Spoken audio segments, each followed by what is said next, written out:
بسم الله الرحمن الرحيم ألف لام را تلك آيات الكتاب المبين إنا أنزلناه قرآنا عربيا لعلكم تعقلون نحن نقص عليك أحسن القصص بما أوحينا إليك هذا القرآن وإن كنت من قبله لمن الغافلين إذ قال يوسف لأبيه يا أبت إني رأيت 11 كوكبا والشمس والقمر رأيتهم لي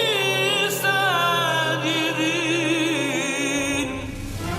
আলিফ লাম র এগুলো হচ্ছে একটি সুস্পষ্ট গ্রন্থের আয়াত।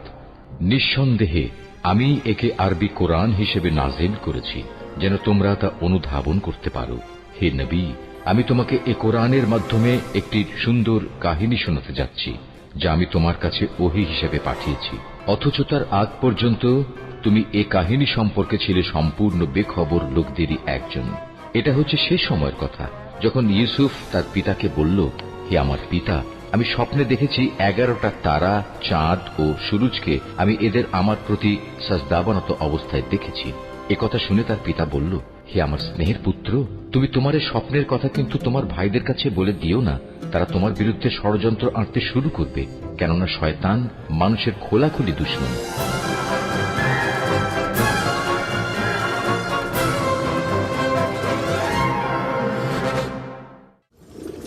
খোদা তাআলার এটাই ইচ্ছা, তুমি হবে বান্দাদের নাজাতের প্রতিনিধি। এই কাফেলার সঙ্গে দূরের কোনো দেশে চলে যাবে। তাহলে আমার আব্বাজানের কি হবে? আমি তো তাকে ভালোবাসি। তিনি অবশ্যই তোমার বিচ্ছেদে ধৈর্য ধারণ করবে, এটাই পরবর্তীকারের ইচ্ছা। আর কাফেলাদের কাছে তোমার ঠিকানা গোপন রাখবে। পারতপক্ষে তাদের প্রশ্নের খুব কম উত্তর দেবে। কিন্তু আমার পিতা তো আমার বিচ্ছেদ সহ্য করতে পারবে না। বিচ্ছেদের শোক তো মৃত্যুর শোকের চাইতেও উত্তম। যদি পিতার কাছে ফিরে যাও, তোমার ভাইরা তোমাকে হত্যা করবে। সুতরাং নীরব থাকো, পরবর্তীকারের ইচ্ছার মূল্যায়ন করো।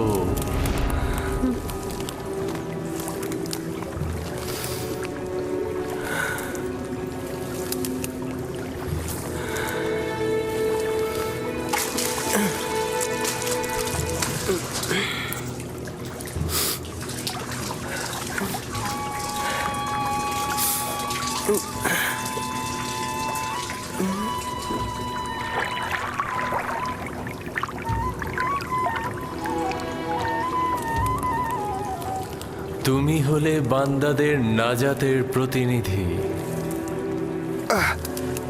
এই আমাকে একটু সাহায্য করো। এটা তো ভারী হলো কি করে?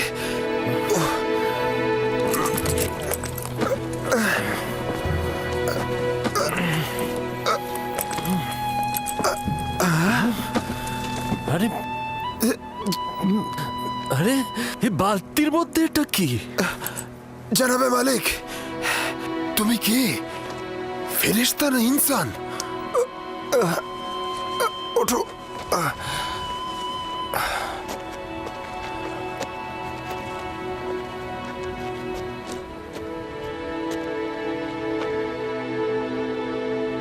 তুমি এখানে কি করছো পুত্র আমার? হে খুদা, এত সুদর্শন বাচ্চা আমি এর আগে কখনো দেখিনি। তুমি কূপের মধ্যে কি করছিলে? কারো জন্য অপেক্ষা করছিলে?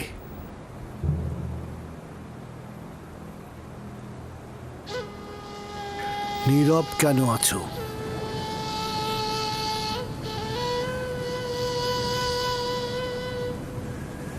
আমার ভাষা বুঝতে পারছো না নাকি ভয় পেয়েছো?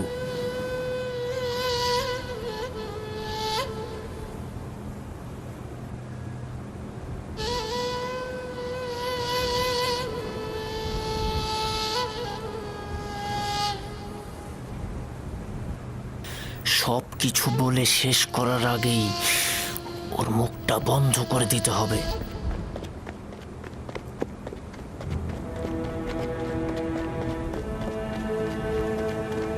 শোনো, আমিও এই প্রাণী বংশের সন্তান। তুমি আমাদের দেখে ভয় পেও না বালক। ভয় পেও না পুত্র আমার, এখানে কেউ তোমাকে আঘাত করবে না। কথা বলো, তোমার নাম কি? ইউসুফ। কি আশ্চর্য, তাহলে তো তুমি কথাও বলতে পারো। হ্যাঁ, বলো তো দেখি, কোন শহরের অধিবাসী তুমি? কোন গোত্রের? কার সন্তান? আমি বলবো না, আমি চাই না তাদের কাছে ফিরে যেতে। তারা আমাকে পেলে হত্যা করবে। তার মানে তোমার আত্মীয়গণ তোমাকে হত্যা করতে চেয়েছিল? ওরাই আমাকে এই কূপে ফেলে দিয়েছিল। কিন্তু কি করা যাবে, তোমাকে তো ফিরতেই হবে। আমাকে তোমাদের সঙ্গে নিয়ে যাও। আমি বাড়িতে ফিরতে চাই না। তোমার পিতামাতার তাহলে কি হবে? না, আমি পারবো না তোমাকে নিয়ে যেতে। তাহলে আমাকে অনুমতি দাও, আমি এমন জায়গায় চলে যাই যেখানে আমাকে কেউ খুঁজে না পায়।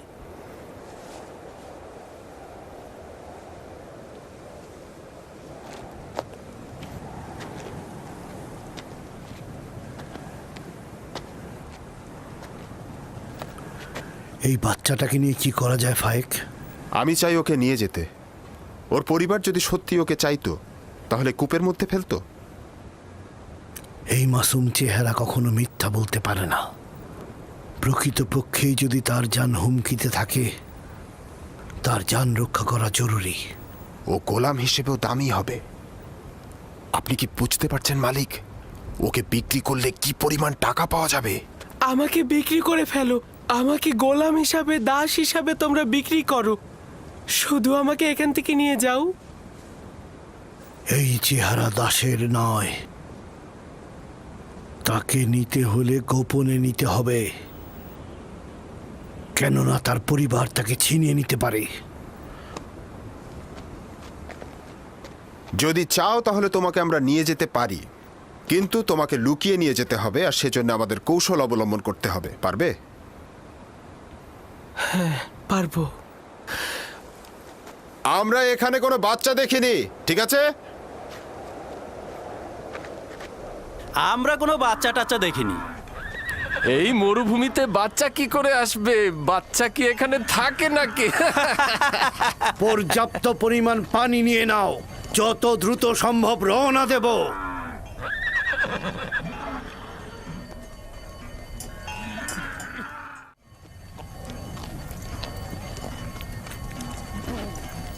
এরা কারা? এরা দস্যু নয় তো? সবাই অস্ত্র নিয়ে প্রস্তুত হও।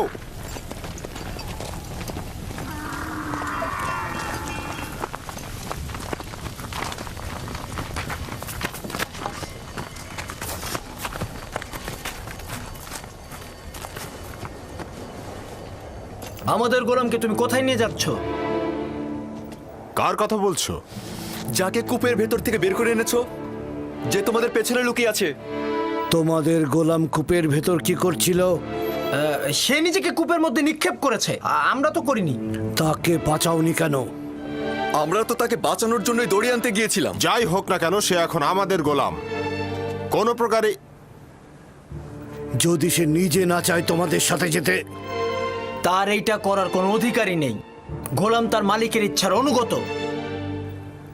যদি সে স্বীকার করে তোমাদের গোলাম, তাহলে? যদি স্বীকার না করে তাহলে মনে হচ্ছে নিয়ে যাবে।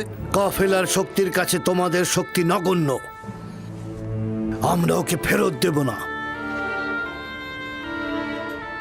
তোমরা নিজেরাই তাকে জিজ্ঞাসা করতে পারো, সে নিজে থেকেই বলবে সে আমাদের গোলাম।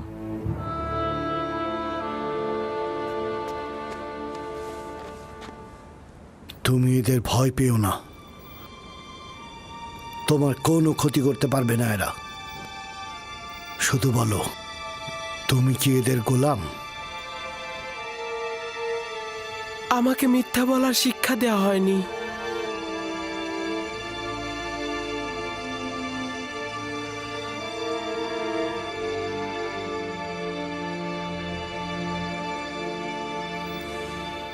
এরা বয়োজ্যেষ্ঠ ও আমার ইচ্ছার মালিক। আমি তাদের কিনারায় বড় হয়েছি। তারা আমার অধিবাসী। শুনলে তো, সে নিজেই বলেছে সে আমাদের গোলাম। ওর কথায় এখনো কিছু স্পষ্ট হয়নি। তুমি নির্ভয়ে আমাকে বলো, তুমি কি এদের গোলাম?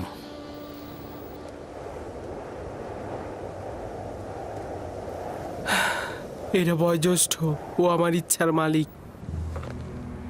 আমি সুস্পষ্ট উত্তর এখনো পাইনি। আমি তোমাদের ইউসুফকে ফেরত নাও দিতে পারি। শক্তির প্রয়োজন হলেও তাকে নিয়ে যাব। ভুলেও এ কাজ করো না, শুধু শুধু প্রাণটা যাবে। তোমাদের কতলের সংখ্যা আমাদের থেকে কম হবে না। সত্যি করে বলো তো, এই পালিয়ে আসা গোলামের জন্য তোমরা কতটা কতল হবে আর কতটা কতল করবে? থামো সামুন। যদি হাত দ্বারাই গিট খোলা যায় তবে দাঁত কেন? ইউসুফকে মারার স্বপ্ন দেখছো? তোমাদের এই জোরাজোরির পেছনে যে কারণটা আছে সেটা আমি ভালো করে বুঝতে পারছি। যদি চাও তবে এখানেই সবকিছু ফাঁস করে দেব, আর নইলে কাফেলার সঙ্গে ওকে যেতে দাও। আপাতত বিজয়ের পতাকা তোর হাতে, কিন্তু সব সময় তোর সাথে আমার একটা হিসাব হবে।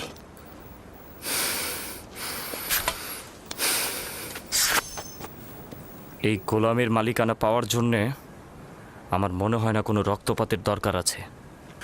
ইউসুফের মালিক হব কি হব না সেটা পরের ব্যাপার। আপাতত এটা বাদ দিচ্ছি। তুমি কি তোমার মালিকদের সঙ্গে যেতে চাও?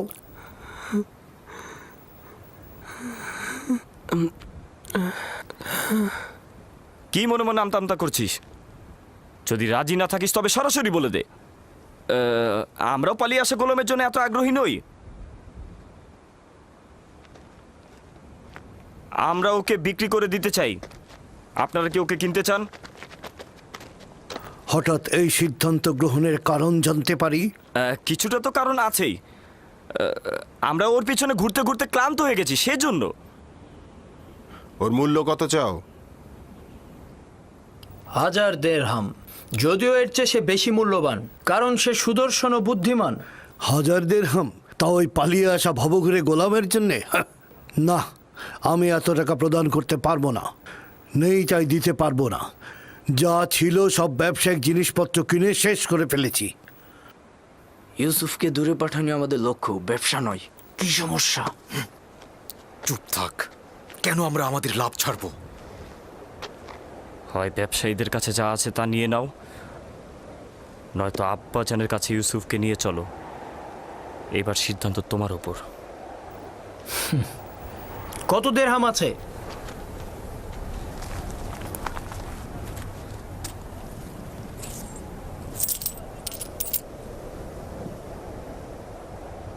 সব মিলিয়ে 18 দিরহাম। জানি ইউসুফের জন্য এটা পর্যাপ্ত নয়। আমাদের এত ইউসুফকে বেশি দামে বিক্রি করার লোভ নেই। হ্যাঁ, ও তো অনেক সস্তা। দুনিয়াতে ওর কোনো মূল্যই নেই। এমনকি আমাদের ভেড়াগুলোর যে মূল্য আছে সেটাও ওর নেই। দেখতেই তো পাচ্ছেন কি করে ব্যবসায়িক উদ্দেশ্য গোপন করে ওকে আমরা স্বল্প মূল্যে বিক্রি করে দিচ্ছি। নিশ্চিত থাকো, এই উপহাসের জবাব তুমি নিশ্চয়ই পাবে। কি হলো, তোমাদের গোলামকে কি তোমরা বিক্রি করবে না? করব, বিক্রি করব। তবে আমাদের কিছু শর্ত আছে। কি শর্ত? প্রথমত, ওকে তোমরা বেঁধে নিয়ে যাবে যাতে পালাতে না পারে। আর দ্বিতীয়ত, ওকে দূরের কোনো দেশে নিয়ে যাবে যাতে সে কোনোদিন আর ফেরত আসতে না পারে।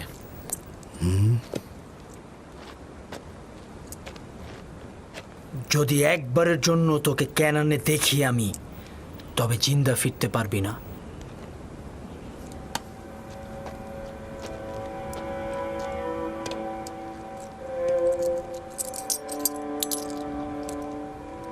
আমি যে কিনলাম তার সনদ লাগবে, নইলে গোলামকে আমি কোথাও বেচতে পারবো না।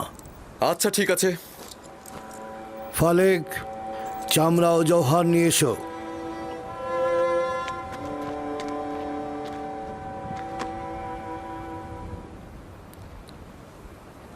চিন্তা করিস না, এরা আমাদের চেয়ে উত্তম। তাদের সাথে চলে যা। এখানে অনেক বিপদ আছে। আমাকে ক্ষমা কর, আমি তোর জন্য কিছুই করতে পারলাম না। এইটা খোদাবান্দেরই ইচ্ছা যে আমি কাফেলদের সঙ্গে যাব, কিন্তু তোমারও ভাইজানদের জন্য আমি চিন্তিত। খোদা তোমাদের রহম করুক। আমি সবার জন্য দোয়া করব। এমন না হয় আব্বাজান আমার বিরহে কষ্ট পাক, তাকে সান্ত্বনা দিও। গোলামের পরিচয় লেখো, আর সদিচ্ছায় যে বিক্রি করলে তাও লেখো। আর ভুলে যেও না সনদের নিচে নাম ও মোহর উল্লেখ করতে হয়। লাবি, বেনিয়ামিনের প্রতি যত্ন নিও। তোকে একটু আদর দিতে ইচ্ছে করছে, কিন্তু এরা তো আমাকে সন্দেহ করবে। নিজের দিকে খেয়াল রাখিস, খোদাবান তোর পাশে সব সময় আছে। নিজেকে তার উপর ছেড়ে দে, সে অতীতের ন্যায় তোকে সব সময় হেফাজত করবে।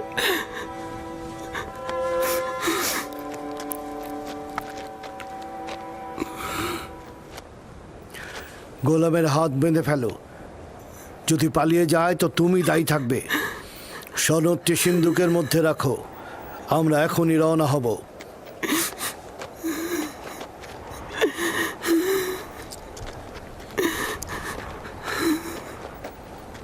চলো যাই। যাব, তবে নিশ্চিত হয়েই আমাদের যেতে হবে।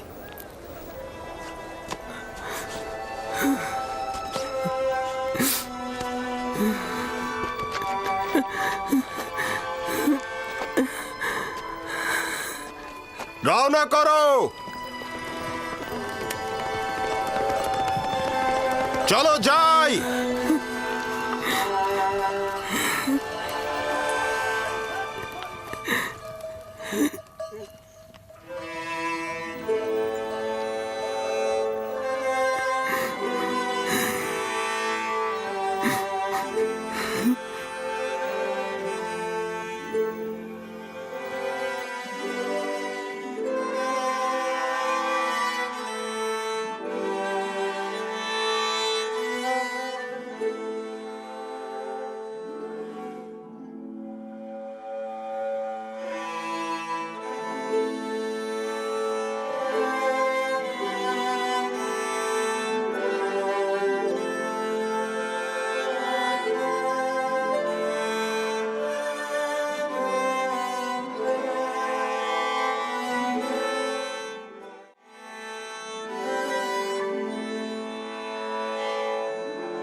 এই কান্নার আরতির কারণটা কি? যদি আমার বিক্রেতাদের সঙ্গে খোদা হাফেজি করতে পারতাম, কেউ আমার সাথে খোদা হাফেজি করলো না। আজব, আমি তো তাদের মধ্যে তোমার জন্য কোনো দয়াই দেখলাম না, আর তোমারও তো তাদের জন্য ভয় ছাড়া আর কিছুই ছিল না। আর তুমি কিনা তাদের সাথে খোদা হাফেজ করার জন্য ব্যাকুল। এটা কি ধরনের আসক্তি? যদিও তারা আমাকে অনেক ঘৃণা করে, কিন্তু আমি তো তাদেরকে অনেক ভালোবাসি। তোমার জন্য এটাই ভালো হবে অতীতের সবকিছু ভুলে যাওয়া, কারণ আজ থেকে তুমি আমার গোলাম।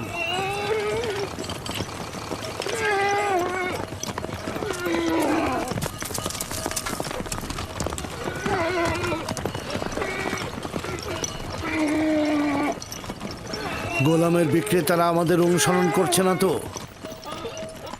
জানি না কি ছলচাতুরি তার সঙ্গে করা হলো।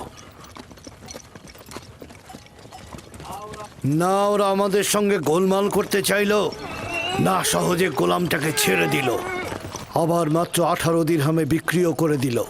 আমিও ঠিক বুঝলাম না ওরা কি চাইছিল।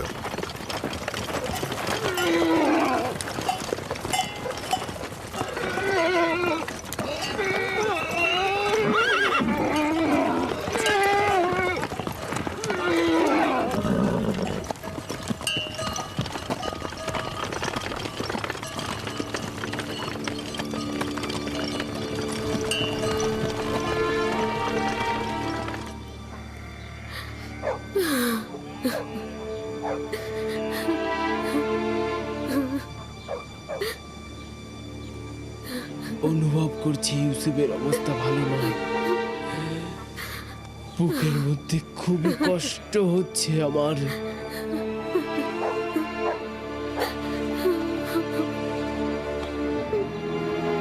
আরেকটা দিন শেষ হতে চলল। ইয়াকুব এখনো অপেক্ষায় বসেই আছে। যদি খোদাবন্ধ সদয় হন তো তবেই ইয়াকুব শান্ত হবে।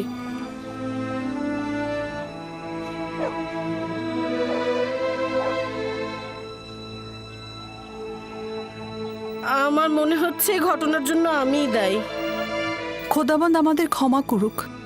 আমি শুধু চেয়েছিলাম ইউসুফ যেন নেতৃত্ব না পায়, ও কতল হোক এটা আমি চাইনি। ইয়াকুব নবী বিশ্বাস করছে না, কিন্তু ইউসুফ তো কতল হয়েছে।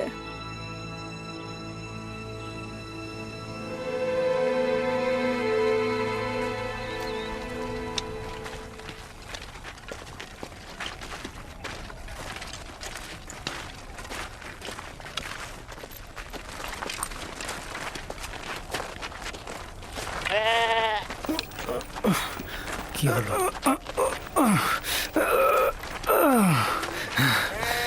কি হয়েছে? হ্যাঁ,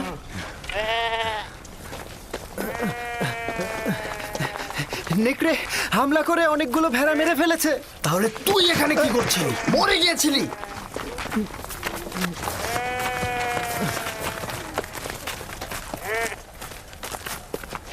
নেকড়ের সংখ্যা অনেক ছিল আর আমি সেখানে একা ছিলাম।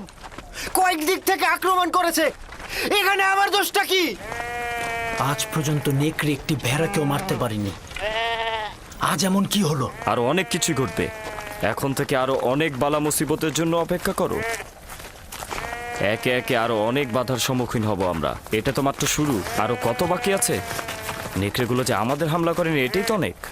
আমি তোর কথা সহ্য করতে করতে ক্লান্ত হয়ে গেছি।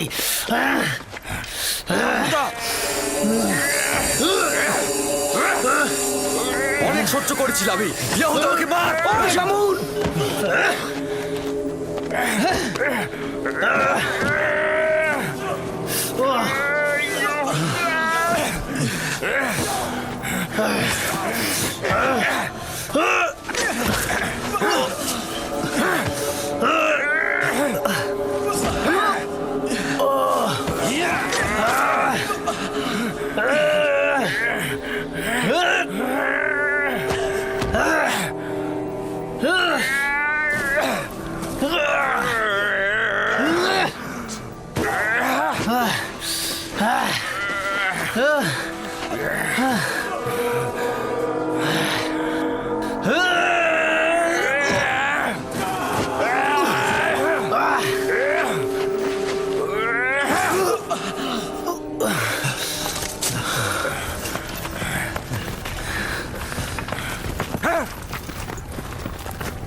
দাঁড়াও, দাঁড়াও সবাই!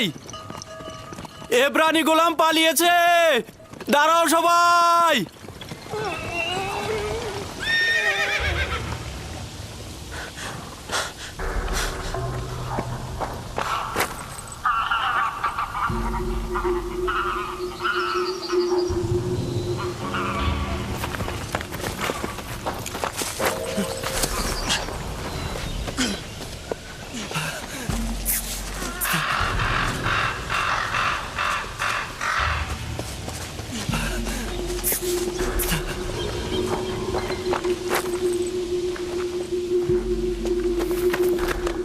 ইউসুফকে দেখেছো? ওই যে ওই বাচ্চাটার কথা বলছি। আমি তো দেখিনি ওকে। কখন নিয়ে আসলে? সঙ্গে করে এনেছিলাম, এখন দেখি ও নেই। তার সাথে তোমার কি কাজ? ফালেক ওকে আমার কাছে অর্পণ করেছিল, এখন যদি হারিয়ে যায় আমাকে কঠিন শাস্তি দেবে।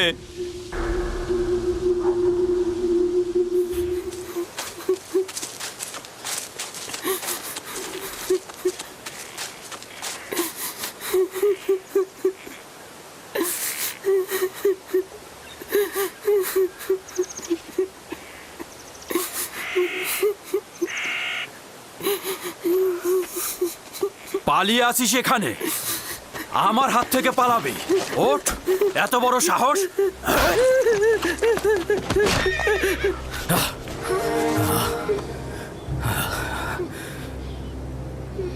কি হলো আমার? আমার বুকের ভেতরটা, না জানি আমার ইউসুফ কোথায় আছে, কোন বিপদে আছে। শান্ত হন খোদার নবী। আমার ইউসুফ কোথায় আছে? কেমন আছে আমার ইউসুফ?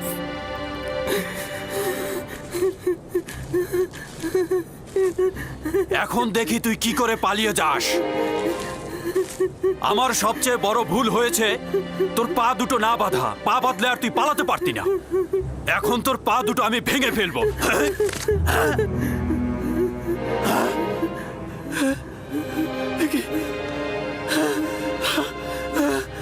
আমার হাত, আমার হাত।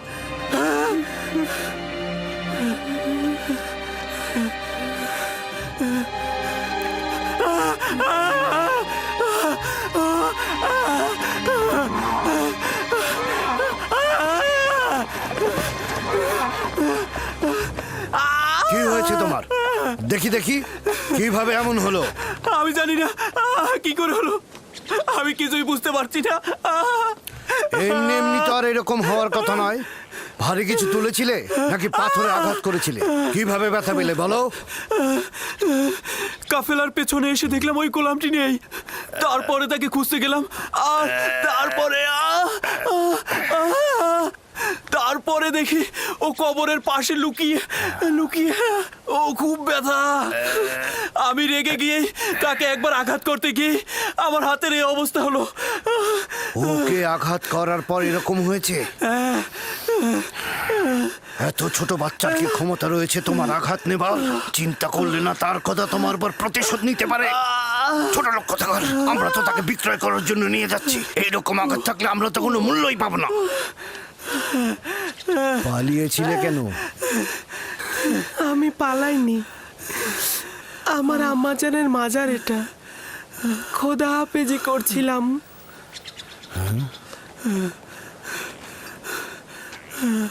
গোলামের নাম নিশানা নেই, কিন্তু জাঁকজমকপূর্ণ কবর দেখছি।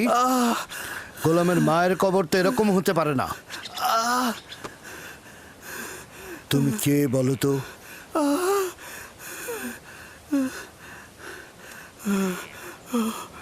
আঘাতটা খুব বেশি লেগেছে না?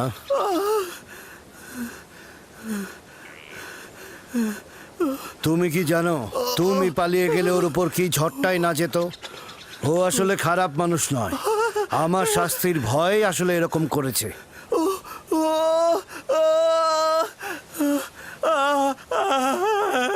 তাকে কি তুমি এখন ঘৃণা করছো? আমাকে ঘৃণা করতে শেখানো হয়নি। সাব্বাস পুত্র। যদি তাকে তুমি ক্ষমা করো তাহলে আমি তোমার বাঁধন খুলে দেব। আমাকে আর আঘাত করবে না তো?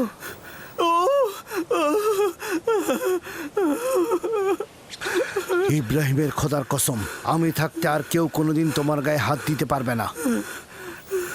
একাত্মবাদী খোদা মানো? আমি মালিক ইবনে ইবনে আল কাইদ ইবনে ইসমাইল ইবনে ইব্রাহিম। আমি ইসমাইল জাবিউল্লাহর বংশধর। তুমি কার সন্তান? আমিও সন্তান।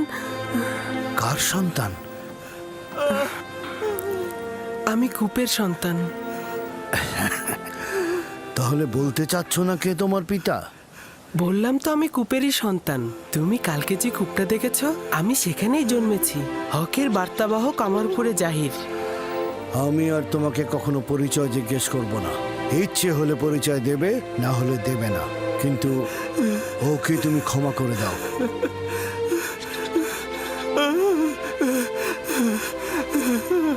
আমি অনেক আগেই তাকে ক্ষমা করে দিয়েছি।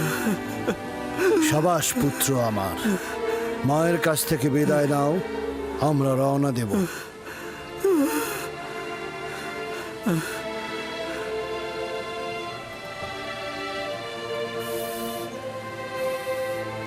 সবাই প্রস্তুত হও, আমরা এখনই রওনা করব।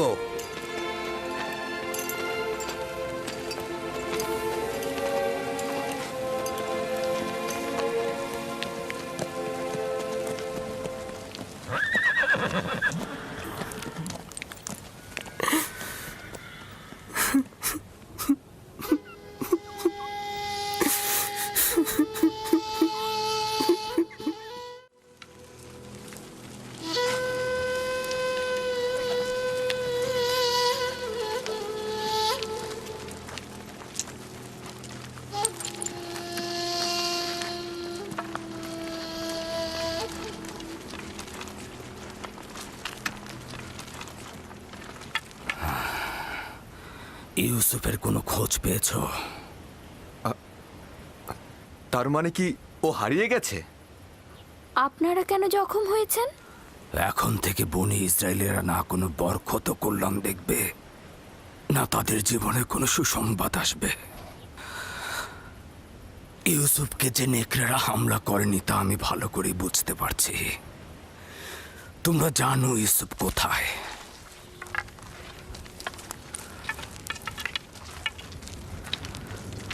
লাবি, আমি তোমার কাছে ইউসুফকে অর্পণ করেছিলাম। তুমি না থাকলে আমি ইউসুফকে মরুভূমিতে পাঠাতাম না। তুমি কেন লক্ষ্য রাখলে না? লাভি, ইউসুফ কোথায় বলো? আমি জানি তোমরা জানো ইউসুফ কোথায়। বলো ইউসুফ কোথায়? আমার ইউসুফকে এনে দাও, আমার ইউসুফকে এনে দাও, ইউসুফকে এনে দাও আমার। আমার ইউসুফ কোথায়? কোথায় আমার ইউসুফ? আমার ইউসুফকে এনে লিয়া, দাও, এসব বন্ধ করো। আমার ইউসুফকে এনে দাও, আমার ওকে ছেড়ে দাও লিয়া, ছেড়ে দাও। এসব কি লাভ আর? আমার এসব করে কোনো লাভ নেই। ছেলেটার কিছু বিষয় আমার অদ্ভুত লেগেছে। জানি না তোমরা লক্ষ্য করেছো কিনা। তুফানে পথ হারিয়ে না ফেললে আমরা কিন্তু এ পথে আসতাম না, আর ঘোড়াগুলো যদি কূপের কাছে থেমে না যেত আমরাও থামতাম না, আর যদি তৃষ্ণার্ত না হতাম তাহলে পানীয় উত্তোলন করতাম না। এই সব কিছু খোদার ইচ্ছায় ঘটেছে, নইলে এই গোলাম আমাদের নসিবে আসতো না। যা তোমার রিজিকে থাকবে তা তুমি পাবেই, সেটা তুমি চাও বা না চাও। এর মধ্যে আবার কিছু জিনিস আছে যেটা একেবারে তোমার হাতে তুলে দেয়া হবে, যেটা তোমাদের নিজেদের কিসমত, যা খোদাবান্দা স্বয়ং নির্ধারণ করে দিয়েছেন সেটার কাছে পৌঁছতে পারো। খোদা তাআলার অশেষ রহমতে এই সফরে এই গোলাম আমাদের নসিবে ছিল।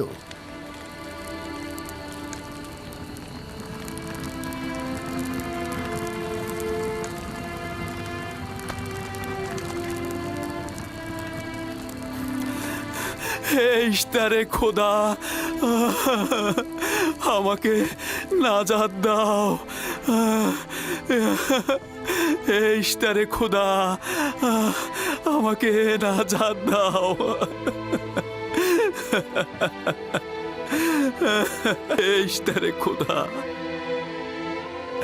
আমাকে নাজাত দাও। আমি আর পারছি না, নাজাত দাও।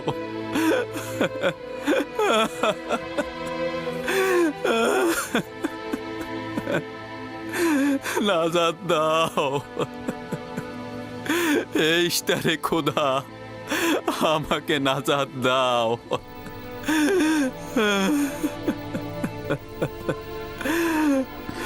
হে মহান ইশতার, নাজাত দাও। আমাকে নাজাত দাও, এই ব্যথা আমাকে কতল করে দিচ্ছে।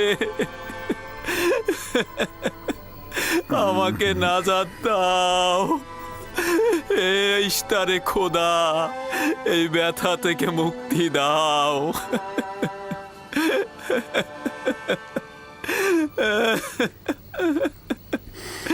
নাজাত দাও, নাজাত দাও।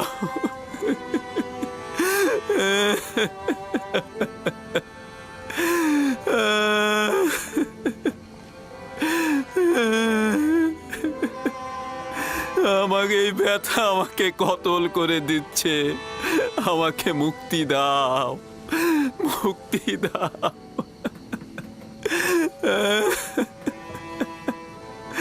আমাকে নাজাত দাও, আমাকে নাজাত দাও। এইটা আমাকে নাজাত দাও।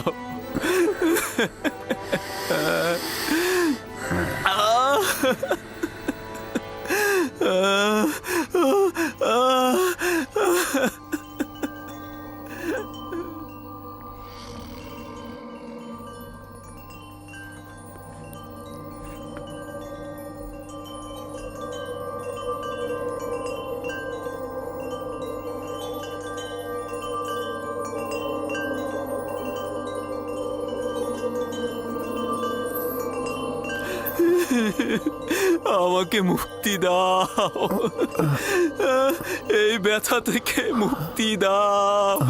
ও, এই ব্যথা আমাকে কতল করেছে,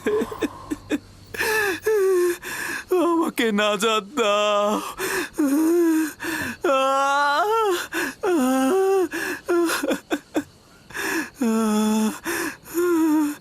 আমাকে নাজাত দাও।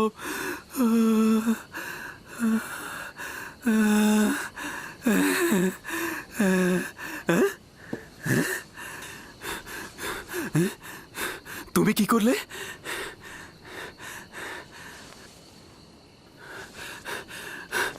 তোমার হাতগুলো আমাকে সাফা প্রদান করেছে। আমি তো কিছুই করিনি, সবাই তো এটাই করে। একটু মালিশ করে দিলেই তো ব্যথার পরিবর্তন হয়। কিন্তু এর আগে জনাব মালিক আমার হাতে কত কিছু দিল, মালিশ করলো, কই তখন তো ব্যথা কমলো না? এখন তো ব্যথা নেই।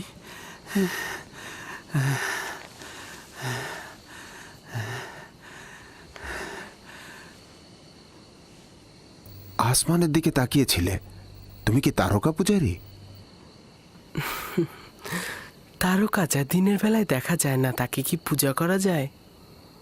যদি তাই হয় তাহলে চন্দ্র আর সূর্যকেও পূজা করো না, কেননা চন্দ্র দিনের বেলায় আর সূর্য রাতে অদৃশ্য হয়ে যায়।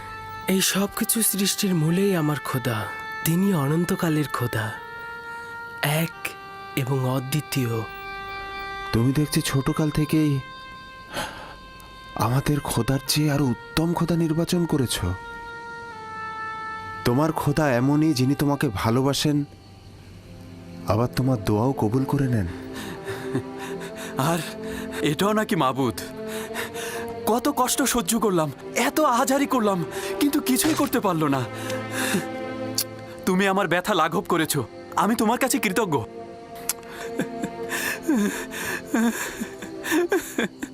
আমি তোমার কাছে কৃতজ্ঞতা জ্ঞাপন করছি। এই কয়েক ঘন্টায় ব্যথায় আমার জান যাবার উপক্রম হয়েছিল।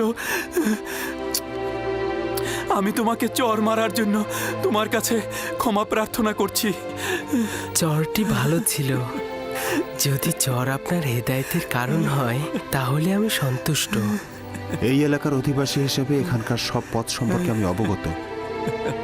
প্রতিবার আমি কাফেলারদের পথ দেখাই, কিন্তু এবার মনে হচ্ছে তুমি আমাদের পথ দেখাবে। হেদায়েত তার হাতে, তিনি যাকে চাইবে হেদায়েত করবে, যাকে চাইবে না হেদায়েত করবে না, তাকে অন্ধকারে ডুবিয়ে রাখবে।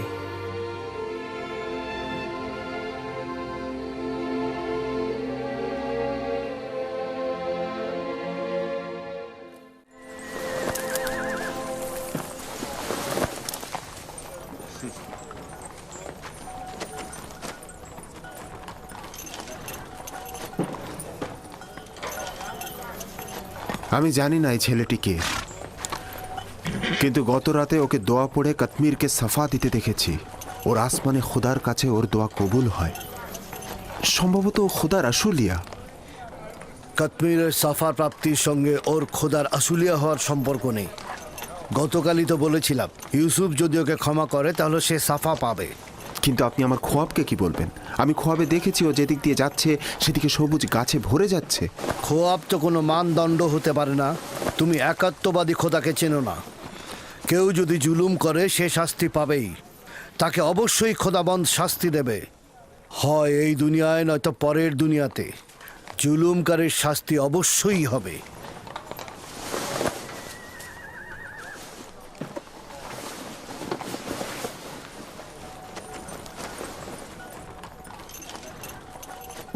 এই অঞ্চলটি সবুজ ও আনন্দময় ছিল, কিন্তু এবছর অনাবৃষ্টিতে আমাদের ফসলগুলো সব ঝুঁকির মুখে। আমি এই অঞ্চলের বাসিন্দা।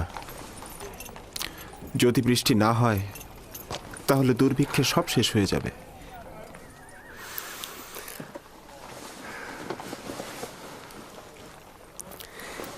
খোদাবান তার বান্দাদের উপরে রহম করবেন। জনাব মালিক, একজন কাফেলার অবস্থা খুবই খারাপ, আপনি একটু দেখবেন।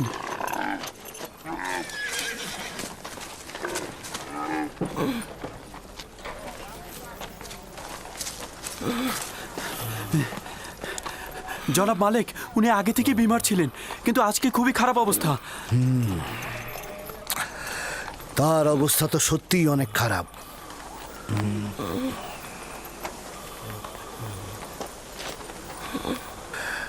তার তো নিঃশ্বাস আসছে আর যাচ্ছে। এই যাত্রায় তো মনে হয় না আর টিকবে। কিন্তু উপায় কি? তাকে এভাবে ফেলে রেখে তো আমরা যেতে পারি না। গতিময় বিছানা তৈরি করো আর সেটা গাধার পিঠে বেঁধে দাও। গাধায় কাফেলাকে অনুসরণ করবে। আপনি ভালো হয়ে যাবেন বাঁচা মরা খোদার হাতে।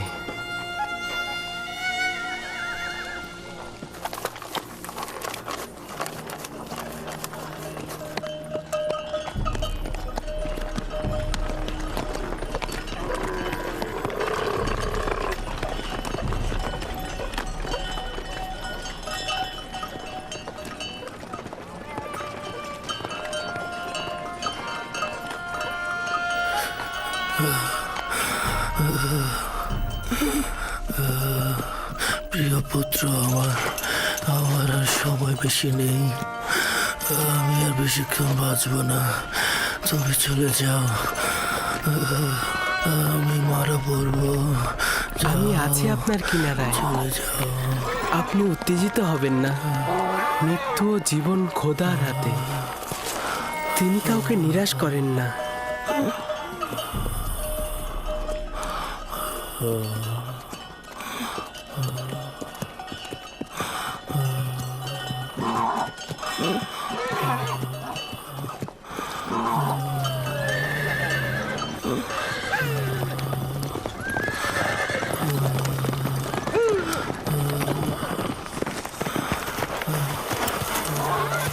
তুমি রোগীর সঙ্গে সঙ্গে কেন হাঁটছো?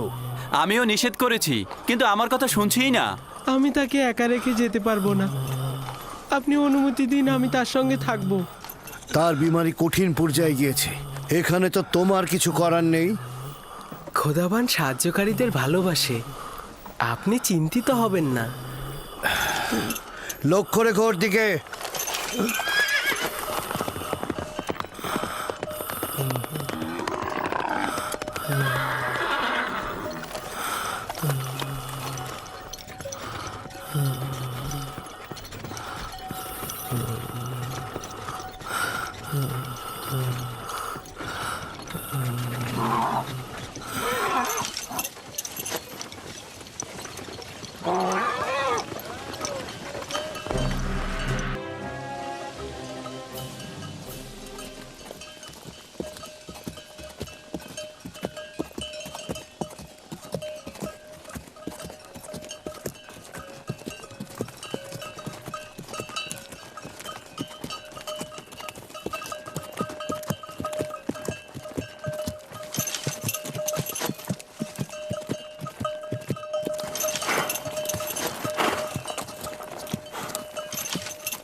জনাব ফালেক, জনাব ফালেক, দেখুন উনি একেবারে সুস্থ হয়ে গেছে। উনি মৃত্যুর কোল থেকে নাজাত পেয়েছেন। দেখুন কি অদ্ভুত ঘটনা, উনি একেবারে সুস্থ হয়ে গেছেন। আপনি সত্যিই সুস্থ? দেখতেই তো পাচ্ছ, আমি দাঁড়িয়ে আছি। তুমি ওনাকে সাফা দিয়েছো আমি যেভাবে কাশ্মীরের হাতকে সাফা দিয়েছিলে? খোদাবান সাফা দিয়েছে, আমি তো শুধু দোয়া করেছি।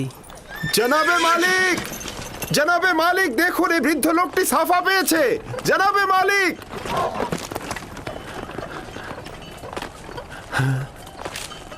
আচ্ছা তুমি এই বিমার লোকটির সাথে থাকার জন্য কেন জোরাজুরি করছিলে? আমিও তোমার মতো পথ প্রদর্শক। ভালো প্রদর্শক সেই যে সুস্থভাবে কাফেলারদের মাকসাদে পৌঁছে দেয়।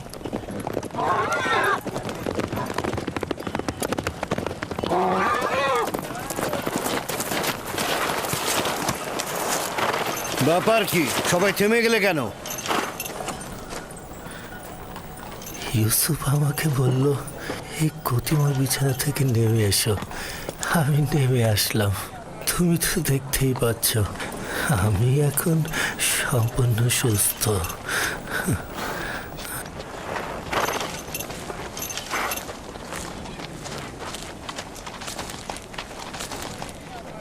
আরে আপনি তো সুস্থ হয়ে গেছেন। ইউসুফ আমার জীবন বাঁচিয়েছে, আমি ওর কাছেই ঋণী। ও যদি আমার সেবা যত্ন না করতো নিঃসন্দেহে আমি এতক্ষণে মারা পড়তাম। আমি তো শুধুমাত্র আপনাকে সামান্য যত্ন করেছি, এইটা তেমন কিছু নয়।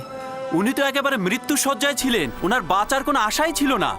আমি জানি না তোমার খোদা কেমন খোদা, শুধু এইটুকু জানি তিনি অনেক শক্তিশালী আর তোমাকে অনেক ভালোবাসেন। তুমি আমার জন্য দোয়া করলে আর তোমার দোয়াতেই আমি ভালো হয়ে গেলাম। তোমার খোদা তোমার দোয়া কবুল করে আমাকে সুস্থ করে দিলেন।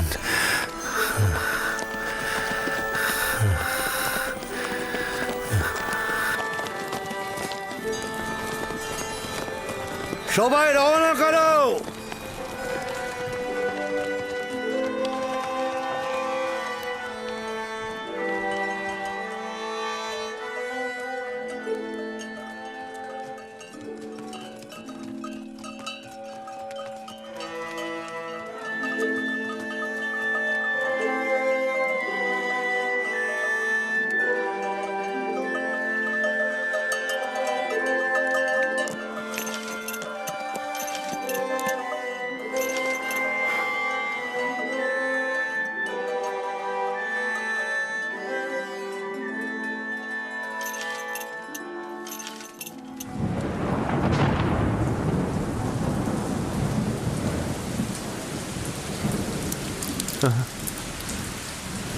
এই বৃষ্টি নিশ্চয়ই ইউসুফের ওসিলাই হচ্ছে।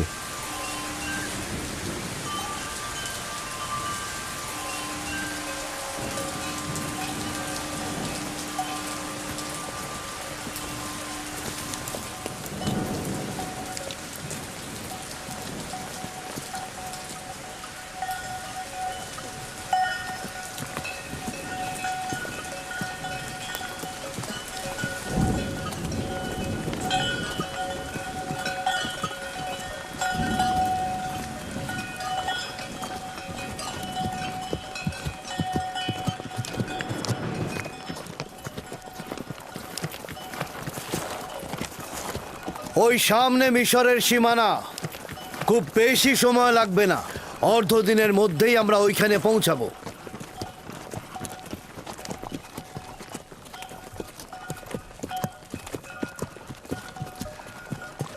এখন পর্যন্ত যে আসলাম সীমান্ত রক্ষিত দেখিনি। কেনান, হেজাজ সহ এই সকল এলাকায় গোত্রভিত্তিক প্রশাসন ব্যবস্থা রয়েছে। এদের আয়তন এবং সীমানা সুনির্দিষ্ট নয়, কিন্তু মিশর প্রাচীন সভ্যতার অধিকারী এবং সুশৃঙ্খল সামরিক বাহিনীর অধিকারীও বটে। তবে সীমান্তের অধিকাংশ জায়গাতেই এদের প্রহরী রয়েছে। মিশরের ফেরাউন পৃথিবীর সর্বাপেক্ষা শক্তিশালী শাসক।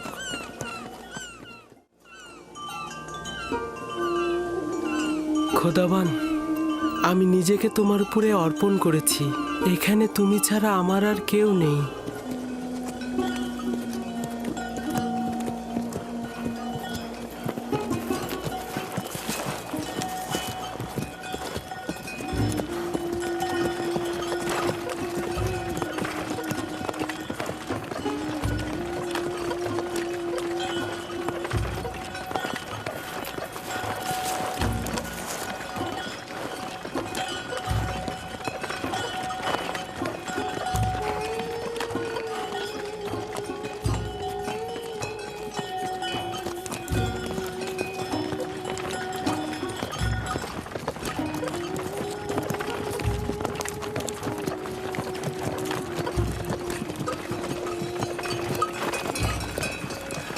এটাই হচ্ছে মিশরের সীমান্ত।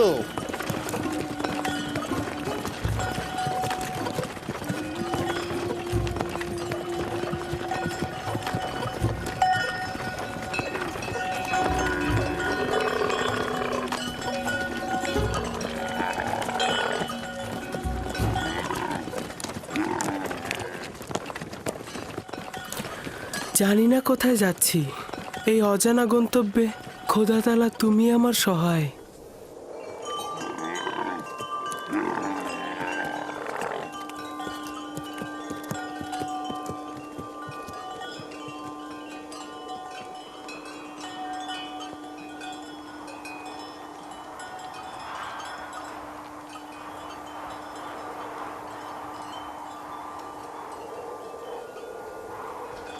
এই দাঁড়াও, তোমরা কারা?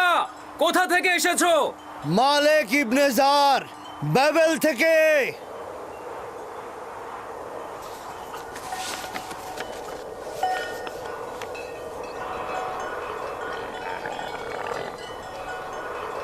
তোমরা যেতে পারো। চলো।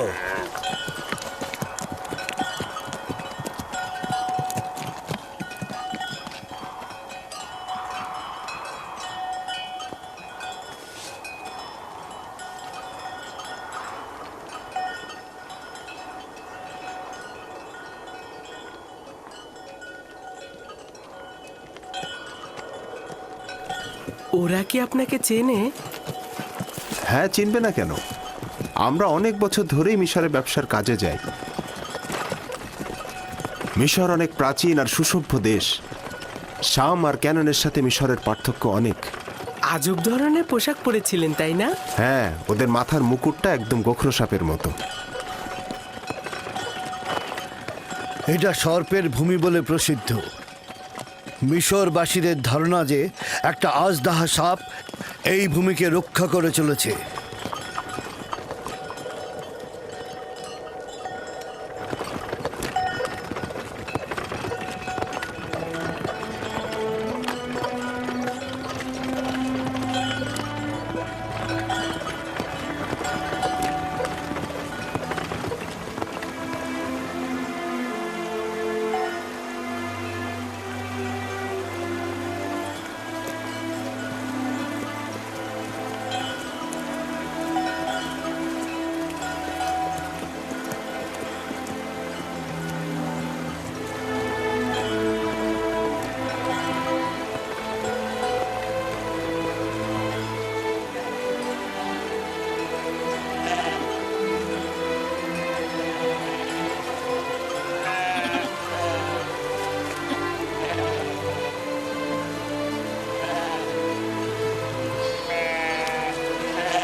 আমাদেরও গরু আর ভেড়া রয়েছে, তবে এই পরিমাণ নয়।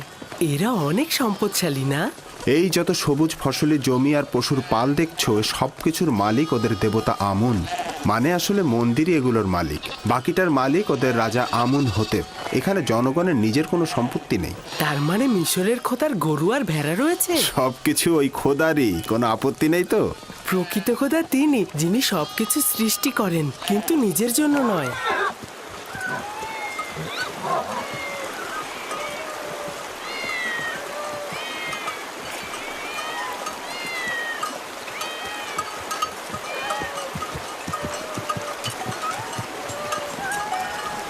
এই বিড়ালগুলো এখানে কি করছে?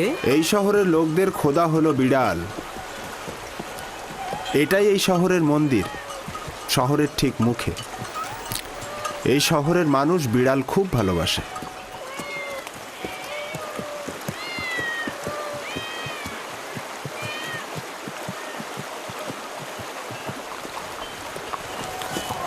কি ব্যাপার, আমার দিকে ভাবে তাকিয়ে আছো কেন?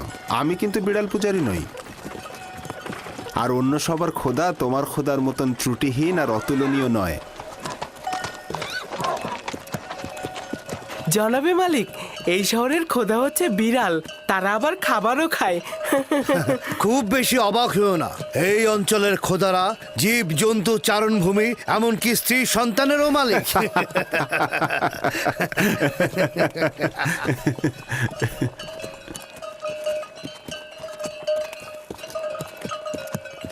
তার মানে মিশরে একাত্মবাদী খোদার ইবাদত হয় না? এখানে এক খোদার ইবাদত অপরাধ। তুমি কখনো এক খোদার কথা কাউকে বলবে না, আর ভুলেও কখনো এদের খোদাকে তিরস্কার করবে না, তাহলে কিন্তু রক্ষা পাবে না।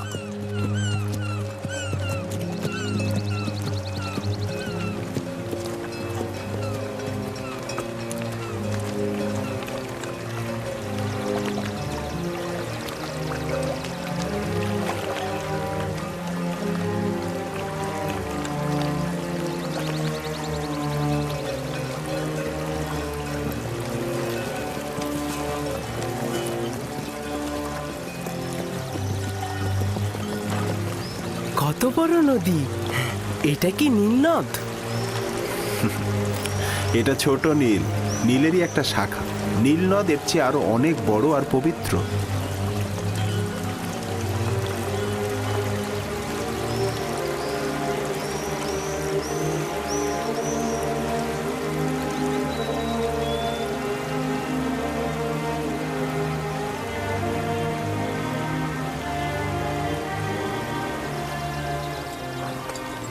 কেন পবিত্র?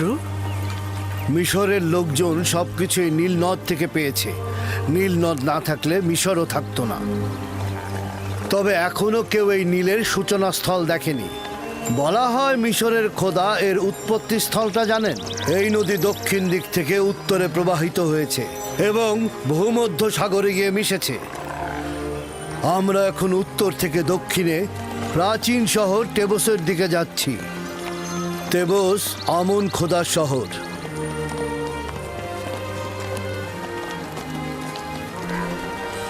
নীলের ওই পাশটা পশ্চিমে মৃত ব্যক্তিদের দুনিয়া।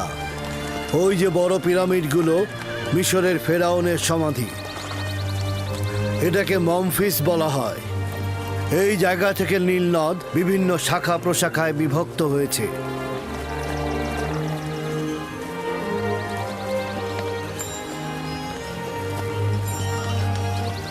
যদি ইউসুফকে মিশরের একজন সম্পদশালী ব্যক্তির কাছে বিক্রয় করি, তাহলে ইউসুফও যেমন প্রশান্তি ও নেয়ামত পাবে, তেমনি আমরাও অধিক লাভবান হব। আফসোস, যদি ইউসুফকে বিক্রি না করা লাগতো। সেটা সম্ভব নয়।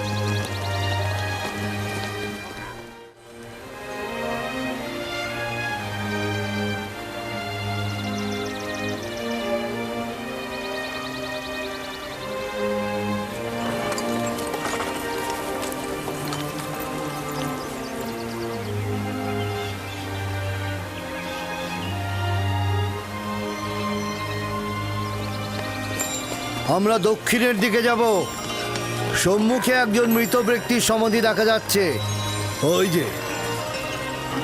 ওই যে পশ্চিম দিকে দেখো। এই নৌকাটি মিশরের প্রাচীন ঐতিহ্যের প্রতীক। কোনো সম্ভ্রান্ত ব্যক্তি মারা গেলে এইভাবে নৌবহর সাজিয়ে নদী পরিভ্রমণ শেষে নির্ধারিত স্থানে তাকে সমাহিত করা হয়। ওই যে দূরে অনেকগুলো দরজা দেখছো, ওটা এই নগরীর প্রধান ফটক। আমরা ওই পথ দিয়ে প্রবেশ করব।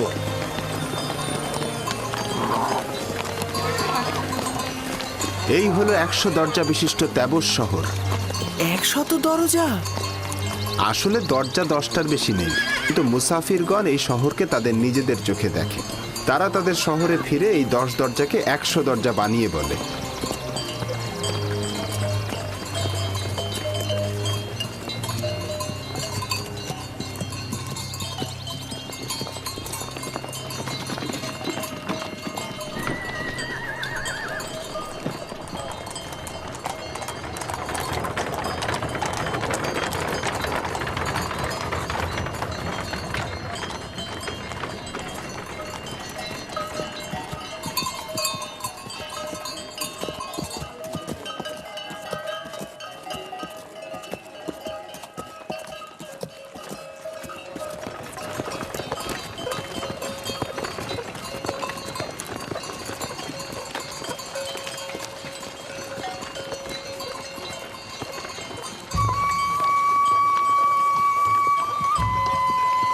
মালিক ইবনে জার, বাবেল থেকে।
কি হয়েছে?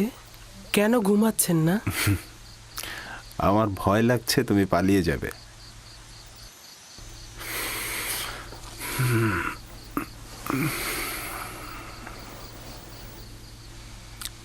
আসলে তুমি কে? তুমি খুব সাধারণ কেউ না। আমি তো পূর্বেও এর উত্তর দিয়েছি।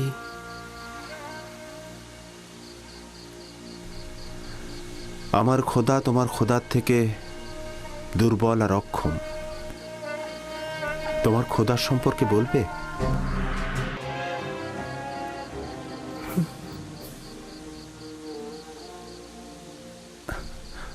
তোমার খোদা হাজির, তোমার খোদা নাজির।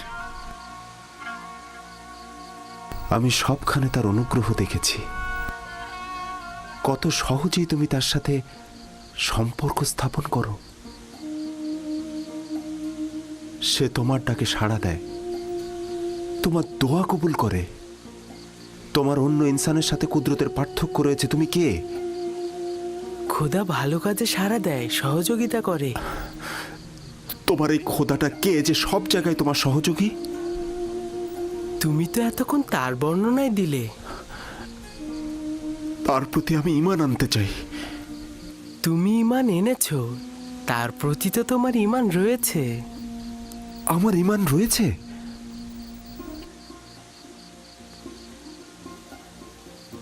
তুমি আমার খোদাকে সবখানে হাজির দেখেছো, তাকে সব কর্মে শক্তিশালী জানো। তোমার দৃষ্টিতে সে সকলের আশ্রয়দাতা, উত্তরদাতা। নিজের খোদাকে তুমি দুর্বল ও অক্ষম আখ্যায়িত করেছো, এগুলোই ঈমান। তার মানে আমিও তোমার মতো এক খোদার ইবাদতকারী? কাশ্মীরের সাফা পাওয়ার রাতেই তুমি ঈমান এনেছিলে। আমি তো তোমার কথা শুনে বুঝতে পেরেছিলাম। তুমি কে? সত্যি করে বলো, তুমি কে? তুমি আমাদের সম্পর্কে এত অবগত। তোমাকে তোমার এক খোদার কসম, সত্যি করে বলো তুমি কে? বলো।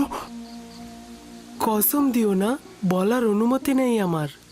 আমার ইচ্ছায় কিছুই হচ্ছে না, সব কিছু খোদা তাআলার ইচ্ছাই হচ্ছে। এবং সেই পবিত্র ইচ্ছা পূরণের জন্যই তিনি আমাকে মিশরে এনেছেন। পবিত্র ইচ্ছা? আমাকে কিছুটা তো বলো। আমি জানি না, ভবিষ্যতে অবশ্যই জানবেন। আমি চাই না মালিক তোমাকে বিক্রি করুক। আমি অবশ্যই বাধা দেব। খোদাবান সব বিষয়ে অবগত। যদি তিনি আমাকে গোলাম হিসেবে চান, আমি রাজি।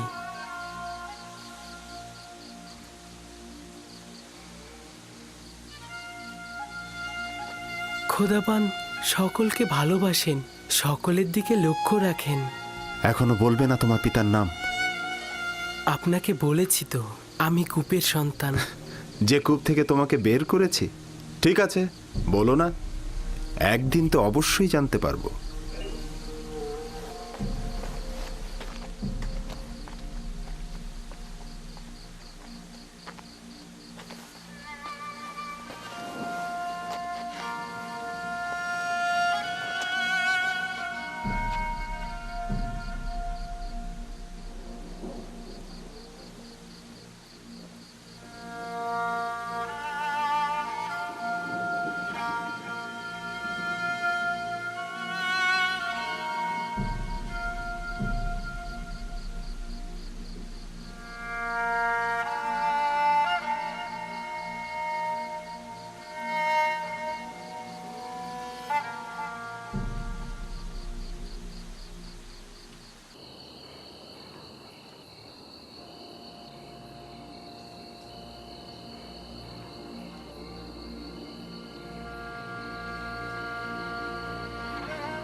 হে ক্ষমাশীলদের চাইতে অধিকতর ক্ষমাশীল, আমাকে যে হাদিয়া প্রদান করেছিলে তা ফিরিয়ে নিলে কেন?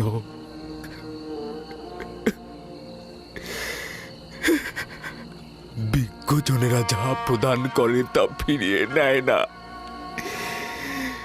তুমি এটা ফিরিয়ে নিলে কেন? আমার ইউসুফকে তুমি ফিরিয়ে দাও। হে খোদা, আমার ইউসুফকে ফিরিয়ে দাও।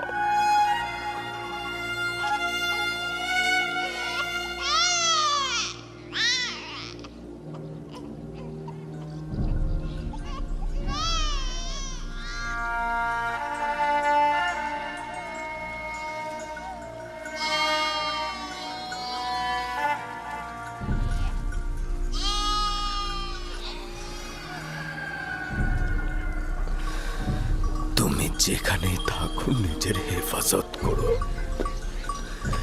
আমার বিশ্বাস তুমি এখনো জীবিত আছো।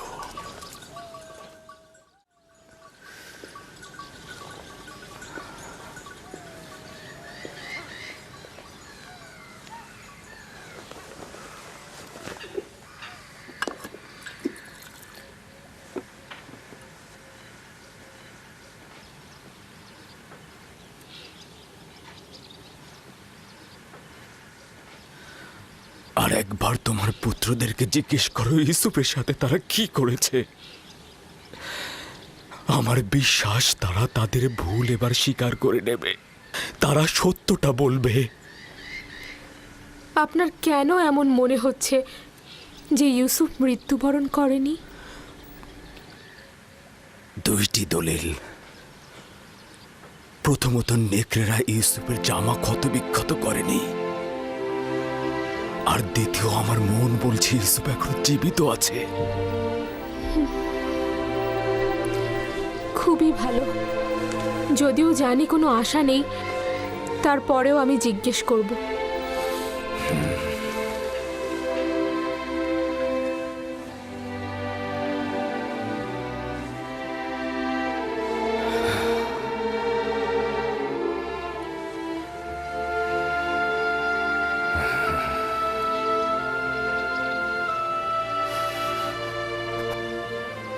আমি চাই তারা তাদের ভুল স্বীকার করে তওবা পড়ুক।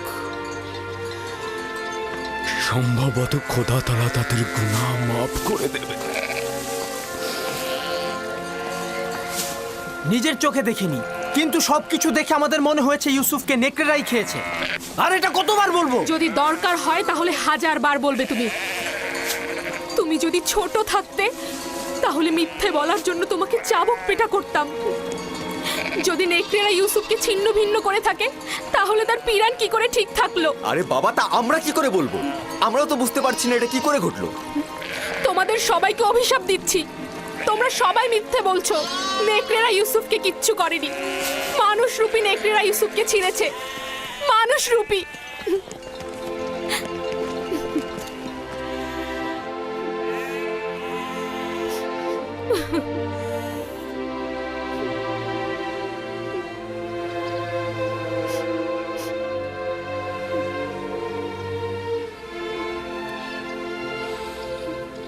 আমি জানি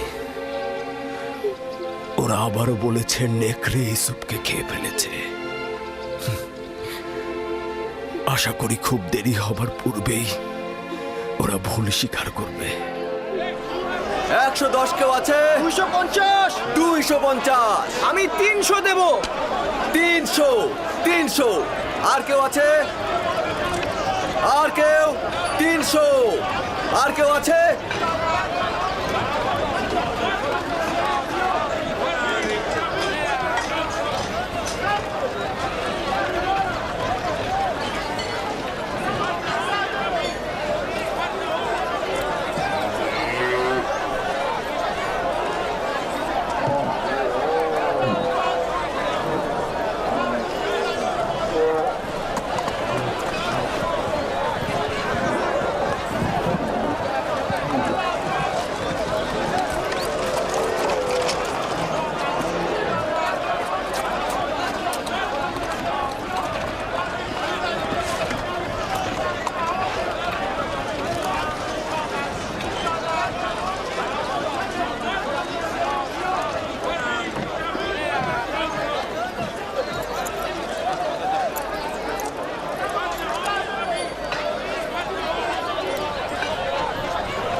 জনাব মালিক,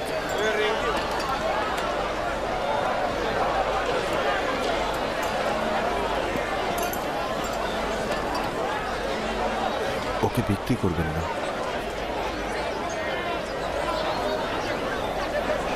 আমার নিজেরও তাকে বিক্রি করার ইচ্ছে নেই, কিন্তু দেখছো তো সে নিজেই বিক্রি হতে ইচ্ছুক।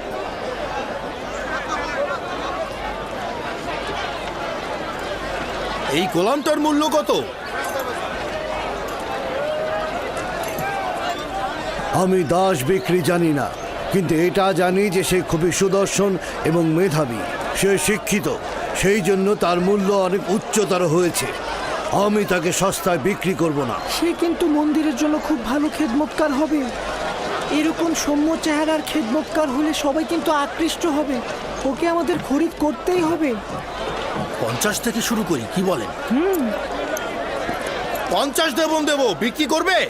তার মূল্য এর চাইতে অনেক বেশি জনাব। 100 দেবন দেব। এর থেকেও বেশি প্রাপ্য। বেশি দেবার প্রস্তাব কারো আছে?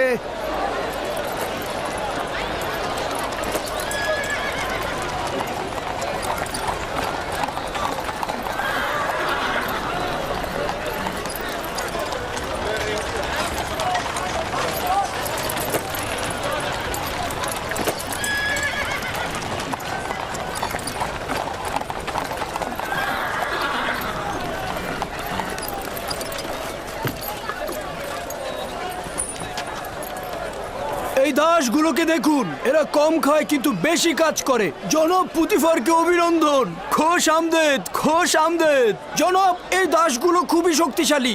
দুটো ঘোড়ার কাজ একাই করে দেবে। কেমন দাম এদের? আগে দেখুন না, ভেড়ার মতন শান্ত।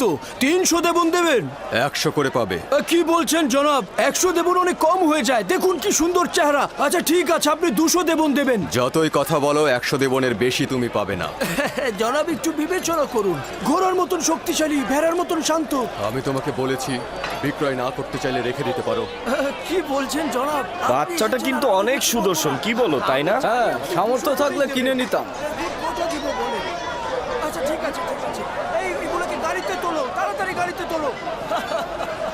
জনাব, আপনি যে 200 টাকা করেন, এটা কিন্তু এই বাচ্চাটার কোনো জায়গায় পাবেন না। একদম শান্ত, ভেড়ার মতন শান্ত, ঘোড়ার মতন শক্তিশালী। এরকম দাস আপনি কোথাও পাবেন না। তবে কি জানেন জনাবে আলী, 200 করে বিক্রি করলেও কিন্তু আবার লোকসানি থেকে যায়। কিন্তু জনাব পুতিফার যখন এসেছেন তখন আমি 200 করেই দেব। দুশ্চিন্তাগ্রস্ত হয়েও না ইউসুফ, আজ এরাই তোমার খরিদ্দার। হতে পারে তুমি একদিন এদের সবার খরিদ্দার হবে। এরা আমার কাছে কি চায়? এখানে কেন ভিড় করেছে? সৌন্দর্য সকলের অস্তিত্বে বিদ্যমান, কিন্তু বোধগম্য নয়। তুমি ইনসানের সকল রত্ন প্রদর্শন করেছ। তারা ইউসুফের নিজের সত্তার মূল ও হাকিকত উপভোগ করতে দাঁড়িয়েছে। তারা সুন্দরের পিছনে ছুটছে কেন? নিজেদের ভিতরে লুকায়িত সৌন্দর্য কি তারা দেখতে পাচ্ছে না? নিজেদের ভেতরের সৌন্দর্য দেখতে অন্তর্চক্ষু দরকার। এখানে তোমার সত্তার উপস্থিতিতে তারা মূর্তিমান হয়ে গেছে। কিন্তু তা তো কেবল বাহ্যিক দৃষ্টিতেই সীমাবদ্ধ থাকে। সকলেরই দৃষ্টি রয়েছে ইউসুফ, কিন্তু অন্তর্দৃষ্টি সকলের নেই। এই পরিস্থিতিতে আমিও তাদেরই ন্যায়। যদি তারা নিজেদের সৌন্দর্য বুঝতে পারত, আমাকে কেনার জন্য এত আগ্রহী হতো না। তারা না যতটা ইউসুফকে পছন্দ করার কারণে, তার চাইতেও খোদার খলিফাকে দেখার আগ্রহের কারণে হাজির হয়েছে। আদমকে সিজদা দেবার জন্য ফেরেশতারা উৎসুক হয়েছিল। এটা জানো ইউসুফ? 250 দেবন, 250 দেবন, 250 দেবন, 300 দেবন, 300 দেবন, 300 দেবন, 300 দেবন। আর কেউ আছেন? 320 দেবন। 380 দেবন। 380 দেবন, 380 দেবন। আর কেউ আছেন? 380 দেবন। আমি 400 দেবন দেব। এর চেয়ে বেশি দাম কে দিতে পারবে? কেউ কি চায় প্রস্তাব রাখতে এর চেয়ে বেশি দেবার? দেখতে শান্ত হলো, কিন্তু এরা অনেক শক্তিশালী। একাই এক গাড়ি লোহা টেনে নিয়ে যেতে পারে। এটা কেউ নিয়ে যাও। খুব ভালো নির্বাচন করেছেন। 3টা দাস নিয়েছেন না? আচ্ছা ঠিক আছে, আপনি 600 দেবন দেবেন। অনেক জিতে গিয়েছেন কিন্তু।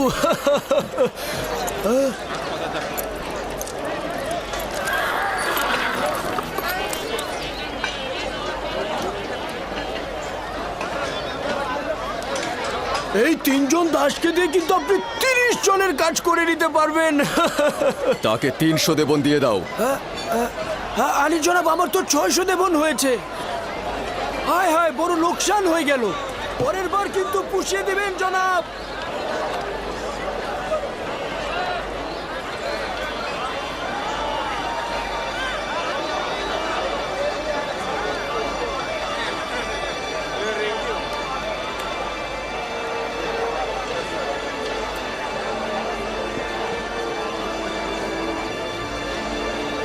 রওনা দাও।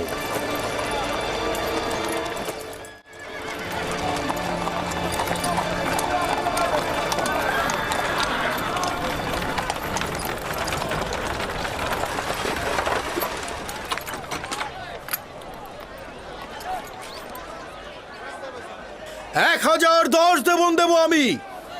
1020 দেবন দেব আমি। 1100 দেবন।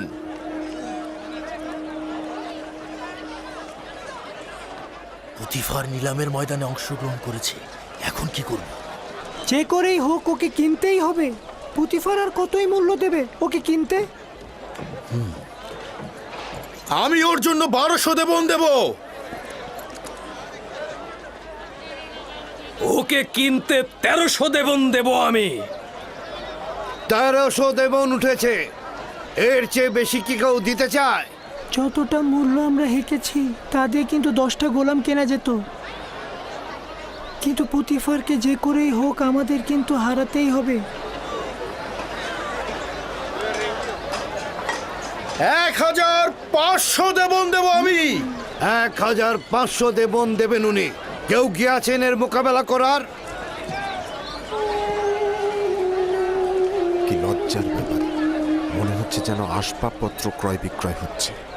এই বালক যে কত অমূল্য তা যদি এরা জানতো তাহলে একে বাজারে তুলে এরকম দরদাম হাঁকাতো না।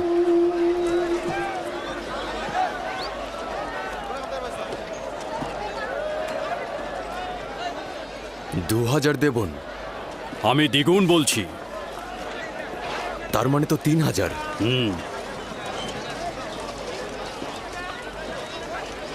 3000 দেবন। 3000 দেবন। জনাব পুতিফার সেনাবাহিনীর প্রধান, তিনি মিশরের সম্ভ্রান্তদের একজন। তিনি 3000 দেবন প্রস্তাব রেখেছেন। জনাবে পুতিফার 3000 দেবন প্রস্তাব রেখেছেন। কার এত ক্ষমতা আছে যে জনাব পুতিফারের সাথে প্রতিযোগিতায় নামে? আপনাকে মোবারকবাদ, এখন থেকে এই গোলামের মালিক আপনি। আপনাকে এই নিশ্চয়তা দিচ্ছি যে একজন পরিপূর্ণ শিক্ষিত এবং আদব কায়দা জানা একজন গোলাম কিনেছেন। অনেক সৌভাগ্য, কল্যাণ এবং বরকতময় গোলাম। এই গোলাম জনাব পুতিফারের কাছে বিক্রয় করা হলো।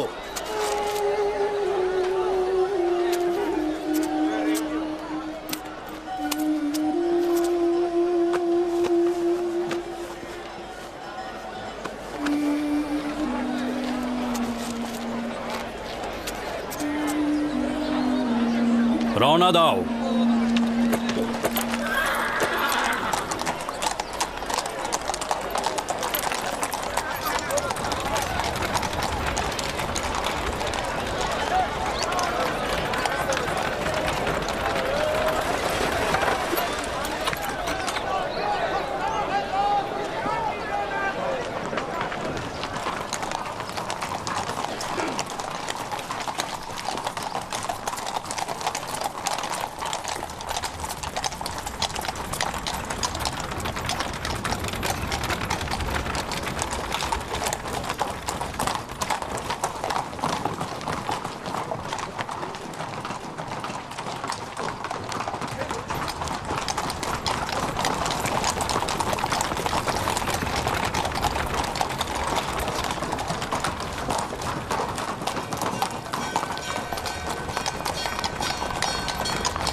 জুলেখাকে ডাকো।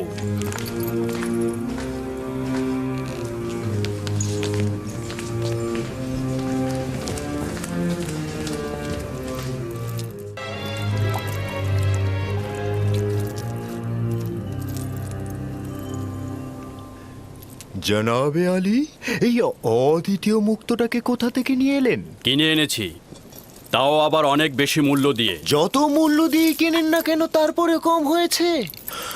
ও তো নির্বোধ যে হীরকটাকে বিক্রি করেছে। তাকে তো মৃতদের দেশে পাঠিয়ে দেওয়া উচিত। সকলে গোলাম বিক্রি করে স্বর্ণ জহরত হাতে পাওয়ার জন্য, কিন্তু ওই নির্বোধ এই গোলামকে বিক্রি করে কি পেয়েছে? কিছুই পায়নি। আফসোস।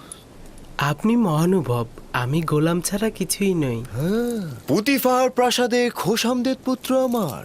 কৃতজ্ঞতা জ্ঞাপন করছি জনাবে আলী। আসতে না আসতে একেবারে হইচই ফেলে দিলেন। আমাকে জরুরি তলব করার কারণ জানতে পারি কি? এই হাদিয়া তোমার পছন্দ হয়েছে?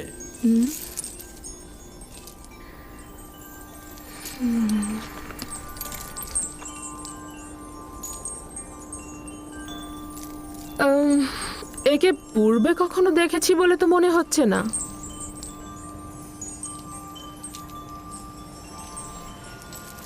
স্বপ্নে হয়তো বা কোথাও তাকে দেখেছিলাম।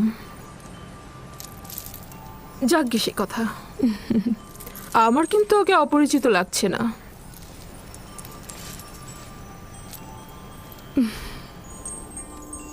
জনাব পুতিফারের সুরুচি ও নির্বাচনকে মোবারকবাদ।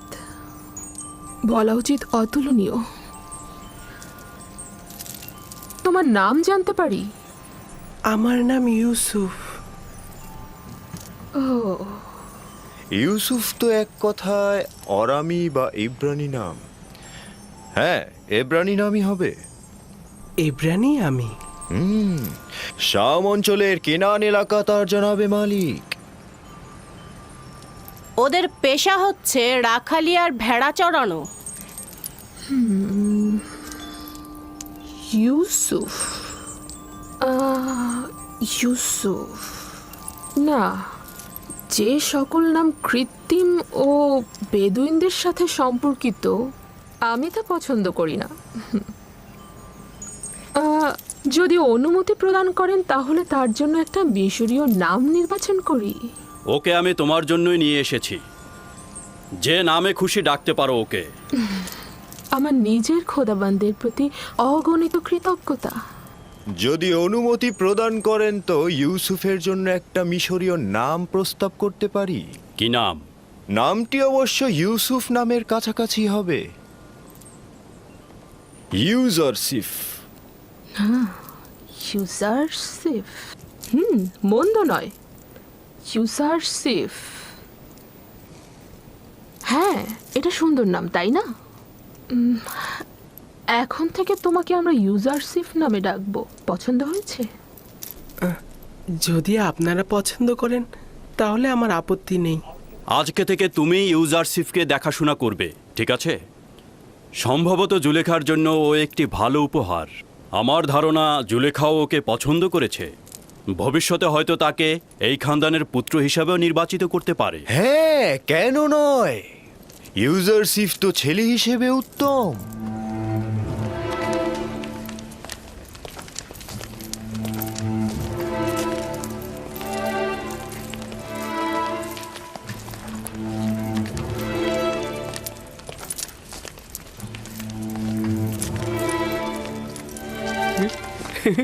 ও মা, কি সুন্দর ছেলে! এরকম সুন্দর ছেলে তো আমি জিন্দেগিতে দেখিনি। হ্যাঁ, আমিও দেখিনি। তবে তার চেহারা কিন্তু গোলামের মতো নয়।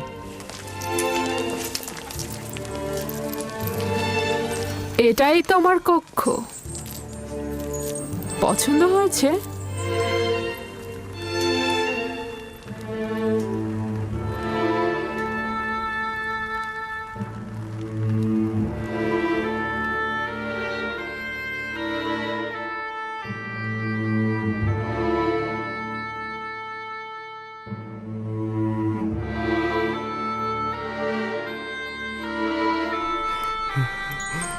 শুক্রিয়া জ্ঞাপন করছি, আমার অনেক পছন্দ হয়েছে। ইউজারসিফের বিশ্রামের সকল ব্যবস্থা করো।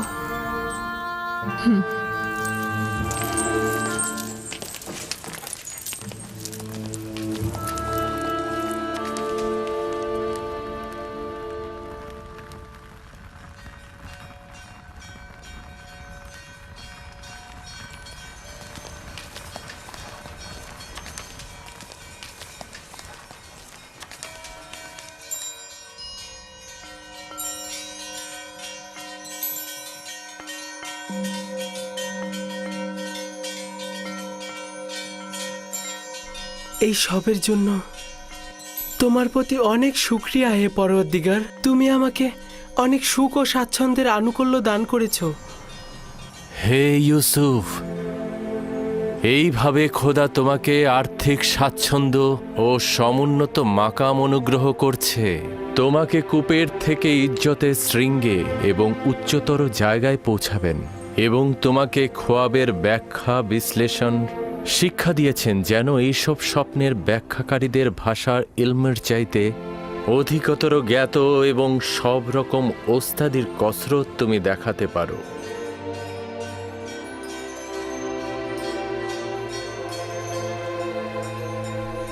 শুক্রিয়া জ্ঞাপন করছি হে পরওয়ারদিগার, শুক্রিয়া জ্ঞাপন করছি আপনাকে।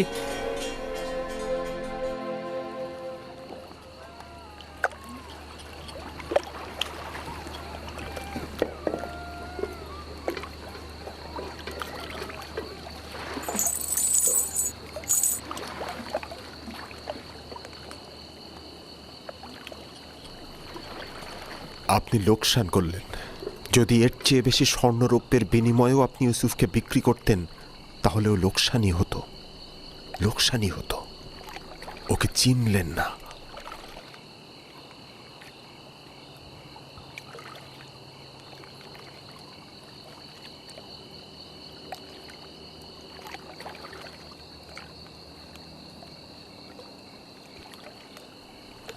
তুমি বুঝতে পারছো কি বলছো? হ্যাঁ, তুফানে আমরা আটকা পড়েছিলাম।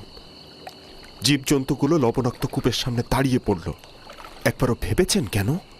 আপনার অধিক লাভের জন্য নাকি ইউসুফের নাজাতের জন্য? আমার মনে হয় ইউসুফের কারণে এই কূপের পানি হঠাৎ সুমিষ্ট হয়ে গিয়েছিল। ইউসুফকে চর মারার কারণে আমার হাত অসাড় হয়ে যাওয়ার কথা আপনার মনে আছে জনাবে মালিক?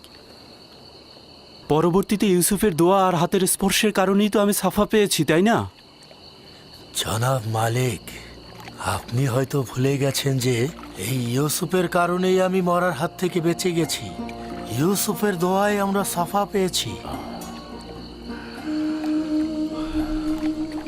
ইউসুফের বরকতেই আমাদের সবার জীবন বাঁচল। এত সোনা রূপা পেলেন আপনি। ইউসুফ কোনো মামুলি ইনসান নয় মালিক। হ্যাঁ, তোমরা ঠিক কথাই বলছো। এগুলো আম্বিয়া ইলাহিদের উপরই অবতীর্ণ হয়, কিন্তু কেন আমি বুঝতে পারলাম না এই ইউসুফ কে ছিল, কেন সে তার পরিচয় গোপন করলো। এসব কি বললে ফালিক? কেন আমার আনন্দ আহ্লাদকে বিষণ্ণ করে দিলে? এতক্ষণ ভেবেছি কতই না লাভ করেছি, কিন্তু লাভের থেকে বেশি খেসারত দিয়েছি। হায় ফালিক হায়, আমি তো একজন গোলামকে নয়, সম্ভবত আমি একজন আম্বিয়া ইলাহিকে বিক্রি করেছি। তার ব্যবহার ও কথা বলার আদব এবং তার মহানুভবতাও লক্ষ্য করেননি। ওর বিদ্বেষহীন চোখ আর ন্যায়পরায়ণ রুহু কেন দেখলাম না? আমি আজ থেকে পূর্ববর্তী খোদাদের দোজকে নিক্ষেপ করে তার খোদাকে নির্বাচিত করেছি। আমি অবশ্যই খেসারতের ক্ষতিপূরণ দেব, আমি অবশ্যই কিছু করব।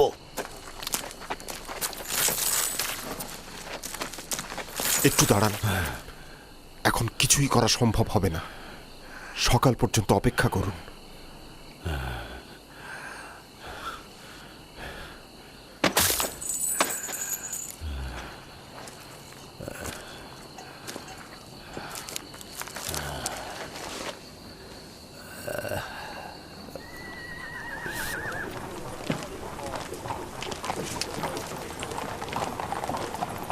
জনাব পুতিফারের প্রাসাদটা কোন দিকে? ওইদিকে শেষ প্রান্তের প্রাসাদটিতে চলে যান।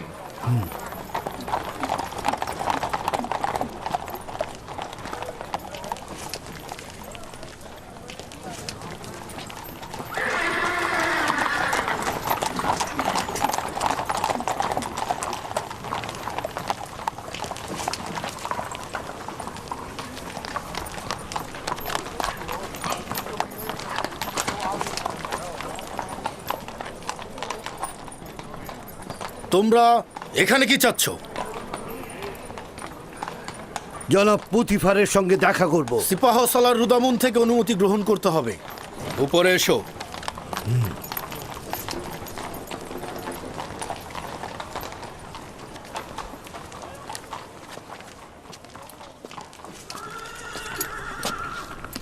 জনাব সিপাহ সালার, আলী জনাব পুতিফারের সাথে দেখা করতে চান তারা। জনাব পুতিফারের সঙ্গে কি কাজ রয়েছে তোমাদের? আপনারা তাকে বলুন যে গতকাল যে গোলাম কিনেছে তার মালিক তার সঙ্গে দেখা করতে এসেছে। আমি জিজ্ঞেস করেছি কি কাজ রয়েছে তার সঙ্গে। আর তার কাছ থেকে কিছু বেশি মুদ্রা নেওয়া হয়েছে, আমি এটা তার কাছে ফেরত দিতে চাইছি।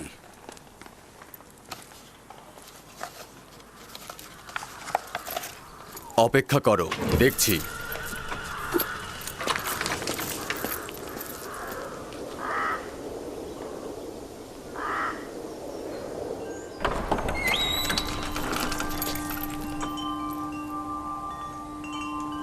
কি হয়েছে রুদামুন?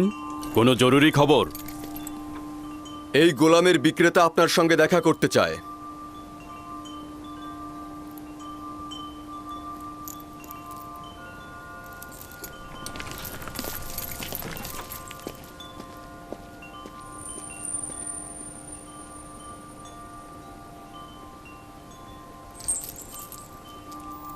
তুমি কি আনন্দিত নও ইব্রানি? এখানে থাকার জন্য আমি আনন্দিত, কিন্তু গোলাম থাকার জন্য নয়। আমাদের ব্যবহার কি তোমার সাথে একজন গোলামের মতো? আপনাদের ব্যবহার আপনাদের মহানুভবতার পরিচয়, যা আমার গোলাম থেকে জেগে ওঠার অনুভূতি। সাবাস, নিজের অবস্থান থেকে যথাযথই উত্তর দিয়েছো। আমি তাকে নিয়ে আশাবাদী জনাবে মালিক। সে কিন্তু দারুণ পড়তেও লিখতে পারে। এই সব প্রশংসা ঠিক আছে হানিফার, কিন্তু আমার মনে হয় কথা যত কম বলা যায় ততই ভালো। আমার উপরে বিশ্বাস রাখবেন, আমি বেশি কথা বলার ছেলে নই। এরপর থেকে জনাব পুতিপারের সঙ্গে অনুমতি ছাড়া কথা বলবো না। সাবাস, এটাই উত্তম হবে। তুমি কোথাকার অধিবাসী? তোমার পিতামাতার নাম? মালকিন, আপনি হয়তো তার কাছ থেকে তার বংশ পরিচয় জানতে চাইছেন, কিন্তু মরুভূমিতে যে ভেড়া চড়ায় তার বংশ পরিচয় দেওয়ার আর কি বাকি থাকে? কেউ কি তোমার কাছে মতামত চেয়েছে? তবে আমি কিন্তু ইউজারসিফের চেহারার মধ্যে সম্মানিত ব্যক্তি ও কুলীন বংশের নিশানা পেয়েছি।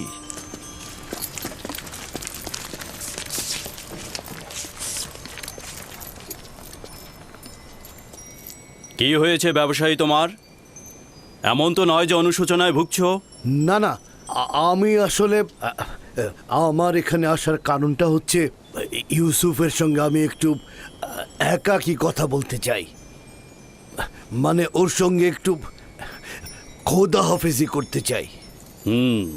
বুঝতে পেরেছি। ইউজারসিফের সাথে সম্পর্ক থাকার কারণে স্মৃতিকাতর হয়েছ। ওদেরকে একটি পৃথক কামরার ব্যবস্থা করে দাও।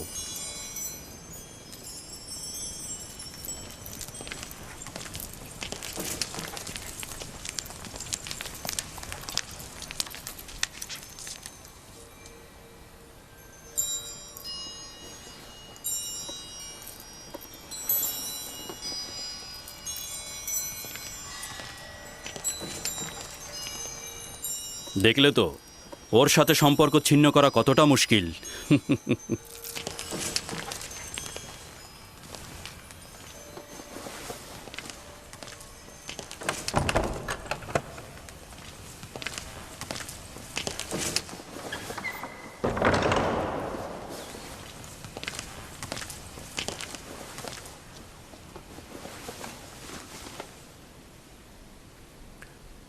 আমি এসেছি তোমার নাম পরিচয় জানতে। তুমি না বলা পর্যন্ত আমি ফিরবো না।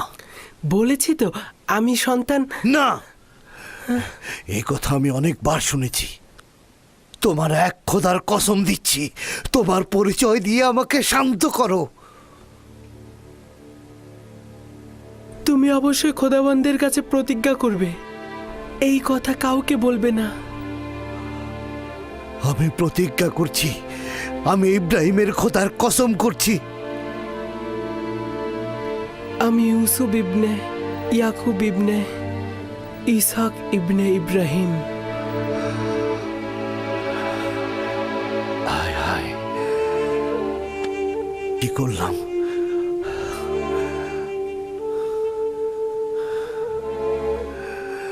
আমরা তো চাচাতো ভাই। তুমি ইসাকের বংশধর এবং আমি ইসমাইল জাবিউল্লাহর বংশধর। খোদা আমাকে ক্ষমা করবেন না। এটা কি কাজ করলাম আমি? কেন আমি তোমাকে বিক্রি করলাম? আমি জানতাম আপনি আমার চাচাতো ভাই এবং আমাকে বিক্রি করার জন্য আমি অনুতপ্ত নই। আমি অবশ্যই যে কোনোভাবে মিশরে আসতাম। এই ঘটনা খোদাবন্দের ইচ্ছাতেই সম্পূর্ণ হয়েছে। ওই সকল ঘটনা দেখে আমার তখনই বোঝা উচিত ছিল যে তুমি মামুল ইনসান নও। তুমি একজন পয়গম্বর।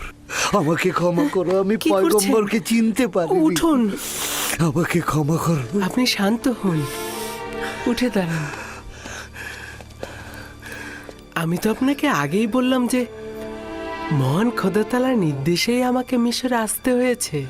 এটা তো আপনার দোষ নয়, আপনি আমাকে এনেছেন, আমি কৃতজ্ঞ। এই ভুলটির আমি অবশ্যই প্রতিদান দেব। এই নাও, এটি তোমার গোলামের সনদ, যা তোমার মালিকেরা স্বাক্ষর করেছে। এটা লুকিয়ে রাখো, আর তুমি এখানেই থাকো। আমি চাই না তুমি বাহাসের মধ্যে আসো।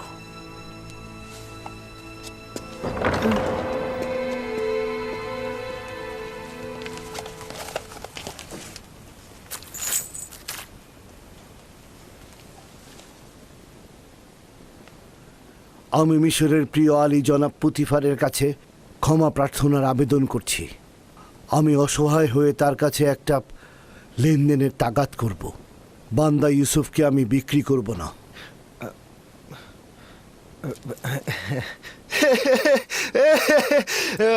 সাবাস সাবাস তোমাকে। কিছুক্ষণ পূর্বেও তোমাকে নির্বোধ ভেবেছি, কারণ তুমি ইউসুফের মতো হীরককে চিনতে পারোনি। কিন্তু এখন দেখছি তুমি এইরকম নয়। অবশেষে তুমি হীরকটাকে চিনতে পেরেছো। কিন্তু একটু বেশি দেরি হয়ে গেল না? বিক্রয় করবার পূর্বেই তোমাদের এটা চিন্তা করা উচিত ছিল। এখন অনেক দেরি হয়ে গেছে।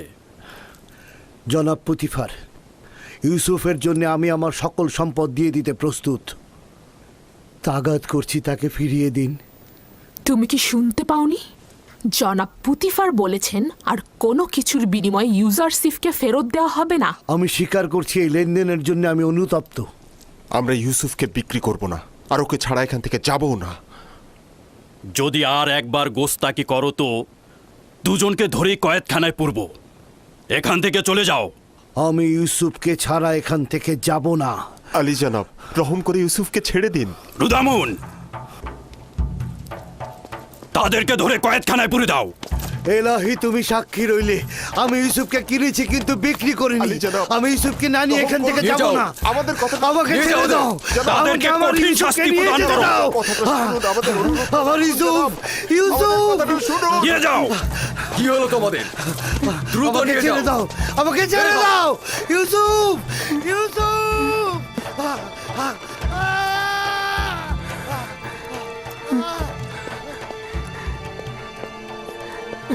আলী জনাব, তাদেরকে ছেড়ে দিন, তারা আমার কারণেই বিপদে পড়েছে।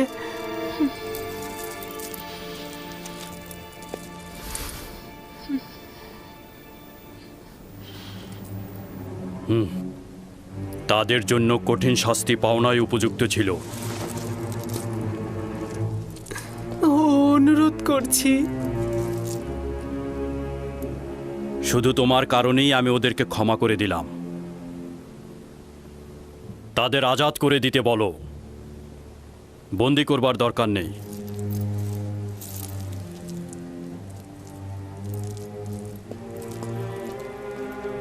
ইউজারশিপ, তোমার কি এমন আছে বলো তো আমাকে, যার কারণে গোলাম বিক্রেতা জীবন ফিদা করতে চায়? কি বলবো আমি? আমার তো নিজের কিছুই নেই। এই দুর্বল সত্তা ছাড়া আমার আর কিছু নেই। আমরা কিন্তু কখনোই তোমাকে গোলাম হিসাবে দেখছি না। আর তাছাড়া তোমাকে যে অর্থ দিয়ে খরিদ করেছিলাম সেটাও তো ফেরত দিয়ে গেল তারা। আমি মূল্য বুঝি না এমন নয়, আমাদের মধ্যেকার সম্পর্ক লেনদেনের হোক, আমি এটা চাই না। আমি এই উপহার দেওয়ার জন্য আপনাকে শুকরিয়া জ্ঞাপন করছি। কারি মামা, ইউজারশিপকে উষ্ণ পানিতে গোসল করিয়ে পোশাক পরিধান করাও। যা আজ্ঞা আমার বানু।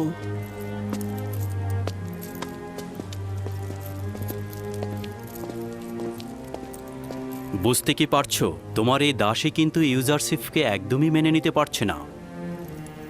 আপনি চিন্তিত হবেন না, আস্তে আস্তে সব বুঝে নেবে। সে যত তাড়াতাড়ি বুঝতে পারবে ততই তার জন্য মঙ্গল হবে।